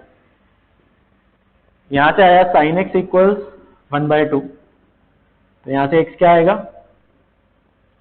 तो फर्स्ट और सेकेंड क्वाड्रेंट में दो पॉइंट्स आपको ऐसे मिलेंगे जिनका साइन 1/2 के बराबर होता है। एक तो मिलेगा π/6 और दूसरा π - π/6। तो तीन क्रिटिकल पॉइंट्स मिले, इसको हम डोमेन पे मार्क कर लेते हैं। 0 से π, π/6, π/2, 5 π/6। अब हमें हर इंटरवल में डेरिवेटिव का साइन चेक करना होगा। तो डेरिवेटिव ये है, इसका साइन चेक करना है। तो चलो सबसे पहले पहला इंटरवल है 0 less than x less than π/6। इस इंटरवल में cos पॉजिटिव, फर्स्ट क्वाड्रेंट है, cos पॉजिटिव होगा। अब 1 माइनस 2 sin x का साइन चेक करना है। तो sin x पॉजिटिव होता है, इतना तो पता है, बट 1 माइनस 2 sin x कैसा होगा उसके बारे में हम सीधा नहीं कह पाएंगे। तो हमें sin x की वैल्यूज पे जाना पड़ेगा कि इस इंटरवल में sin x कौन सी वैल्यूज लेगा। तो as x covers values from 0 to π/6, sin x takes all the values from 0 to 1/2। तो 2 sin x वैल्यूज लेगा 0 से 1 एंड -2 sin x वैल्यूज लेगा -1 से 0 and 1 minus 2 sin x values लेगा 0 से 1। तो ये वाला फैक्टर ऑफ कोर्स पॉजिटिव, ये भी पॉजिटिव, 2 तो है ही पॉजिटिव। तो derivative in this interval is greater than 0। So this is the interval of strict increase. Next 0 less than x π/6 less than x less than π/2। इस इंटरवल में cos again positive, first quadrant ही है, and sin x की values देखनी पड़ेंगी। sin x takes values from 1/2 to 1। तो 2 sin x values लेगा 1 से 2, -2 sin x वैल्यूज लेगा -2 से -1 and 1 minus 2 sin x values लेगा -1 से 0। तो ये वाला फैक्टर क्लियरली नेगेटिव, ये पॉजिटिव, तो derivative negative. This is the interval of strict decrease. Now एक और इंटरवल में देख लेते हैं, π/2 less than x less than 5 π/6। अब इस इंटरवल में cos नेगेटिव होगा क्योंकि अब सेकंड क्वाड्रेंट आ गया, और sin x की वैल्यूज पे जाना पड़ेगा। sin x कौन सी वैल्यूज लेगा? As angle covers values from π/2 to 5 π/6, sin x covers values from 1/2 to 1। ये आप ग्राफ से चेक कर सकते हो। 1/2 से 1, तो 2 sin x वैल्यूज लेगा 1 से 2, -2 sin x वैल्यूज लेगा -2 से -1 and 1 minus 2 sin x values लेगा -1 से 0। तो this is negative, cos x is also negative, so derivative is positive. This is the interval of strict increase. And last वाले interval में आप अब खुद भी check कर सकते हो, and that is going to be the interval of strict decrease. Alright? अब इसका और part.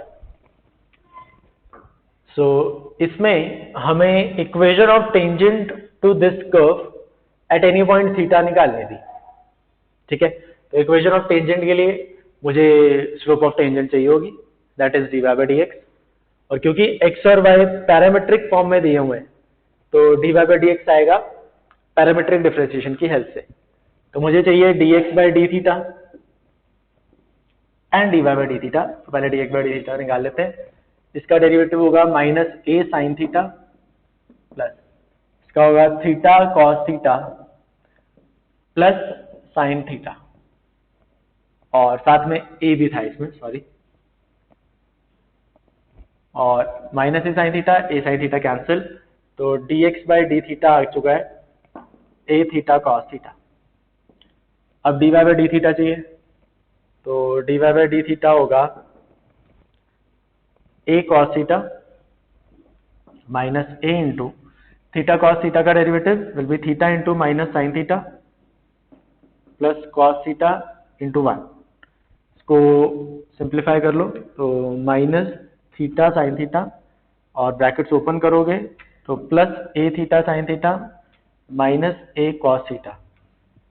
तो ए कॉस थीटा और minus a cos theta cancel हुए, ये आ गया ए थीटा साइन थीटा. तो dy बाई डी एक्स क्या आया, dy by d theta upon dx by d theta, that is tan theta. तो इक्वेशन ऑफ टेंजेंट के लिए स्लोप मिल चुकी है, पॉइंट क्या लोगे, यही वाला. तो इक्वेशन आएगी y माइनस y1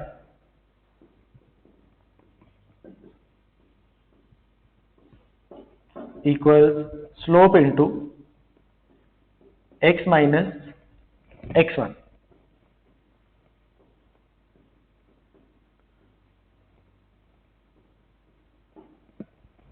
ठीक है, तो आगे इस इक्वेशन को आप स्टैंडर्ड फॉर्म में लिखोगे, मतलब ax plus b y equal c type में. तो एक्स वाई वाली टर्म्स एक तरफ कर लेना, कांस्टेंट वाली एक तरफ कर देना, इक्वेशन ऑफ टेंजेंट आ गई. Next, secondly, we have to show that at any point theta of this curve the normal is at a constant distance from origin. हमें शो करना है कि नॉर्मल का distance from origin is some constant. तो ये show करने के लिए मुझे distance of a point from a line की बात करनी है, तो मुझे उस लाइन की इक्वेशन चाहिए होगी, मींस नॉर्मल की इक्वेशन चाहिए होगी. तो नॉर्मल की इक्वेशन जैसे टेंजेंट की निकाली है वैसे नॉर्मल की आ जाएगी. भाई पॉइंट होगा आपका यही वाला और स्लोप होगी इसका नेगेटिव रेसिप्रोकल, यानी कि माइनस कॉट थीटा. तो y माइनस y1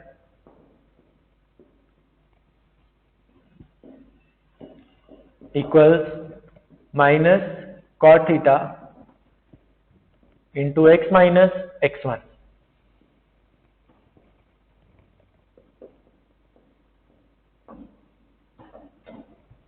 ठीक है, अब इस ये तो हमें चाहिए होगी, इसको सिंप्लीफाई कर लेते हैं. अब सिंप्लीफिकेशन के लिए देखो, यहां साइन कॉस है तो यहां कॉट है, इसको भी मैं साइन कॉस में बदल लेता हूं, बेटर रहेगा. Minus cos theta by sine theta, and brackets को सिंप्लीफाई कर लें तो ये माइनस और ये प्लस बन गया, और यहाँ पे ये माइनस और ये माइनस बन गया. अब क्रॉस मल्टीप्लाई कर दो तो ये बनेगा sine theta into y minus a sine square theta plus a theta cos theta sine theta equals minus cos theta into x plus a cos square theta upon sine theta, और plus a theta cos theta. तो कोई simplification नजर आ रही है आपको?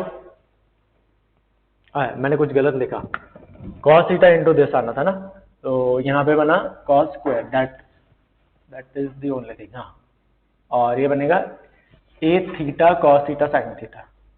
अब ठीक है, एंड दिख रहा है ये वाली टर्म कैंसिल हो रही है, और स्टैंडर्ड फॉर्म में लिखना है तो ये बना cos theta into x plus sine theta into y. बाकी टर्म्स एक तरफ ले जाएंगे तो दोनों में से a कॉमन, अंदर बचेगा sine square plus cos square which is 1, तो बना a। तो ये है नॉर्मल की इक्वेशन, इसका डिस्टेंस फ्रॉम ओरिजिन निकालना है। तो डिस्टेंस का formula mod ax1 plus by1 plus c upon root a square plus b square. But उसके लिए नॉर्मल की इक्वेशन होनी चाहिए इस वाली फॉर्म में, कांस्टेंट टर्म इस तरफ होनी चाहिए। तो डिस्टेंस फ्रॉम ओरिजिन ये आएगा cos theta into 0 plus sine theta into 0 minus a upon root cos square theta plus sine square theta. तो ऊपर बना मॉड a अपॉन नीचे बना रूट 1। सो डिस्टेंस आया इसके बराबर, and of course this is going to be some constant, so hence proved. All right, so that's the end of discussion of pre-board 4. Thank you.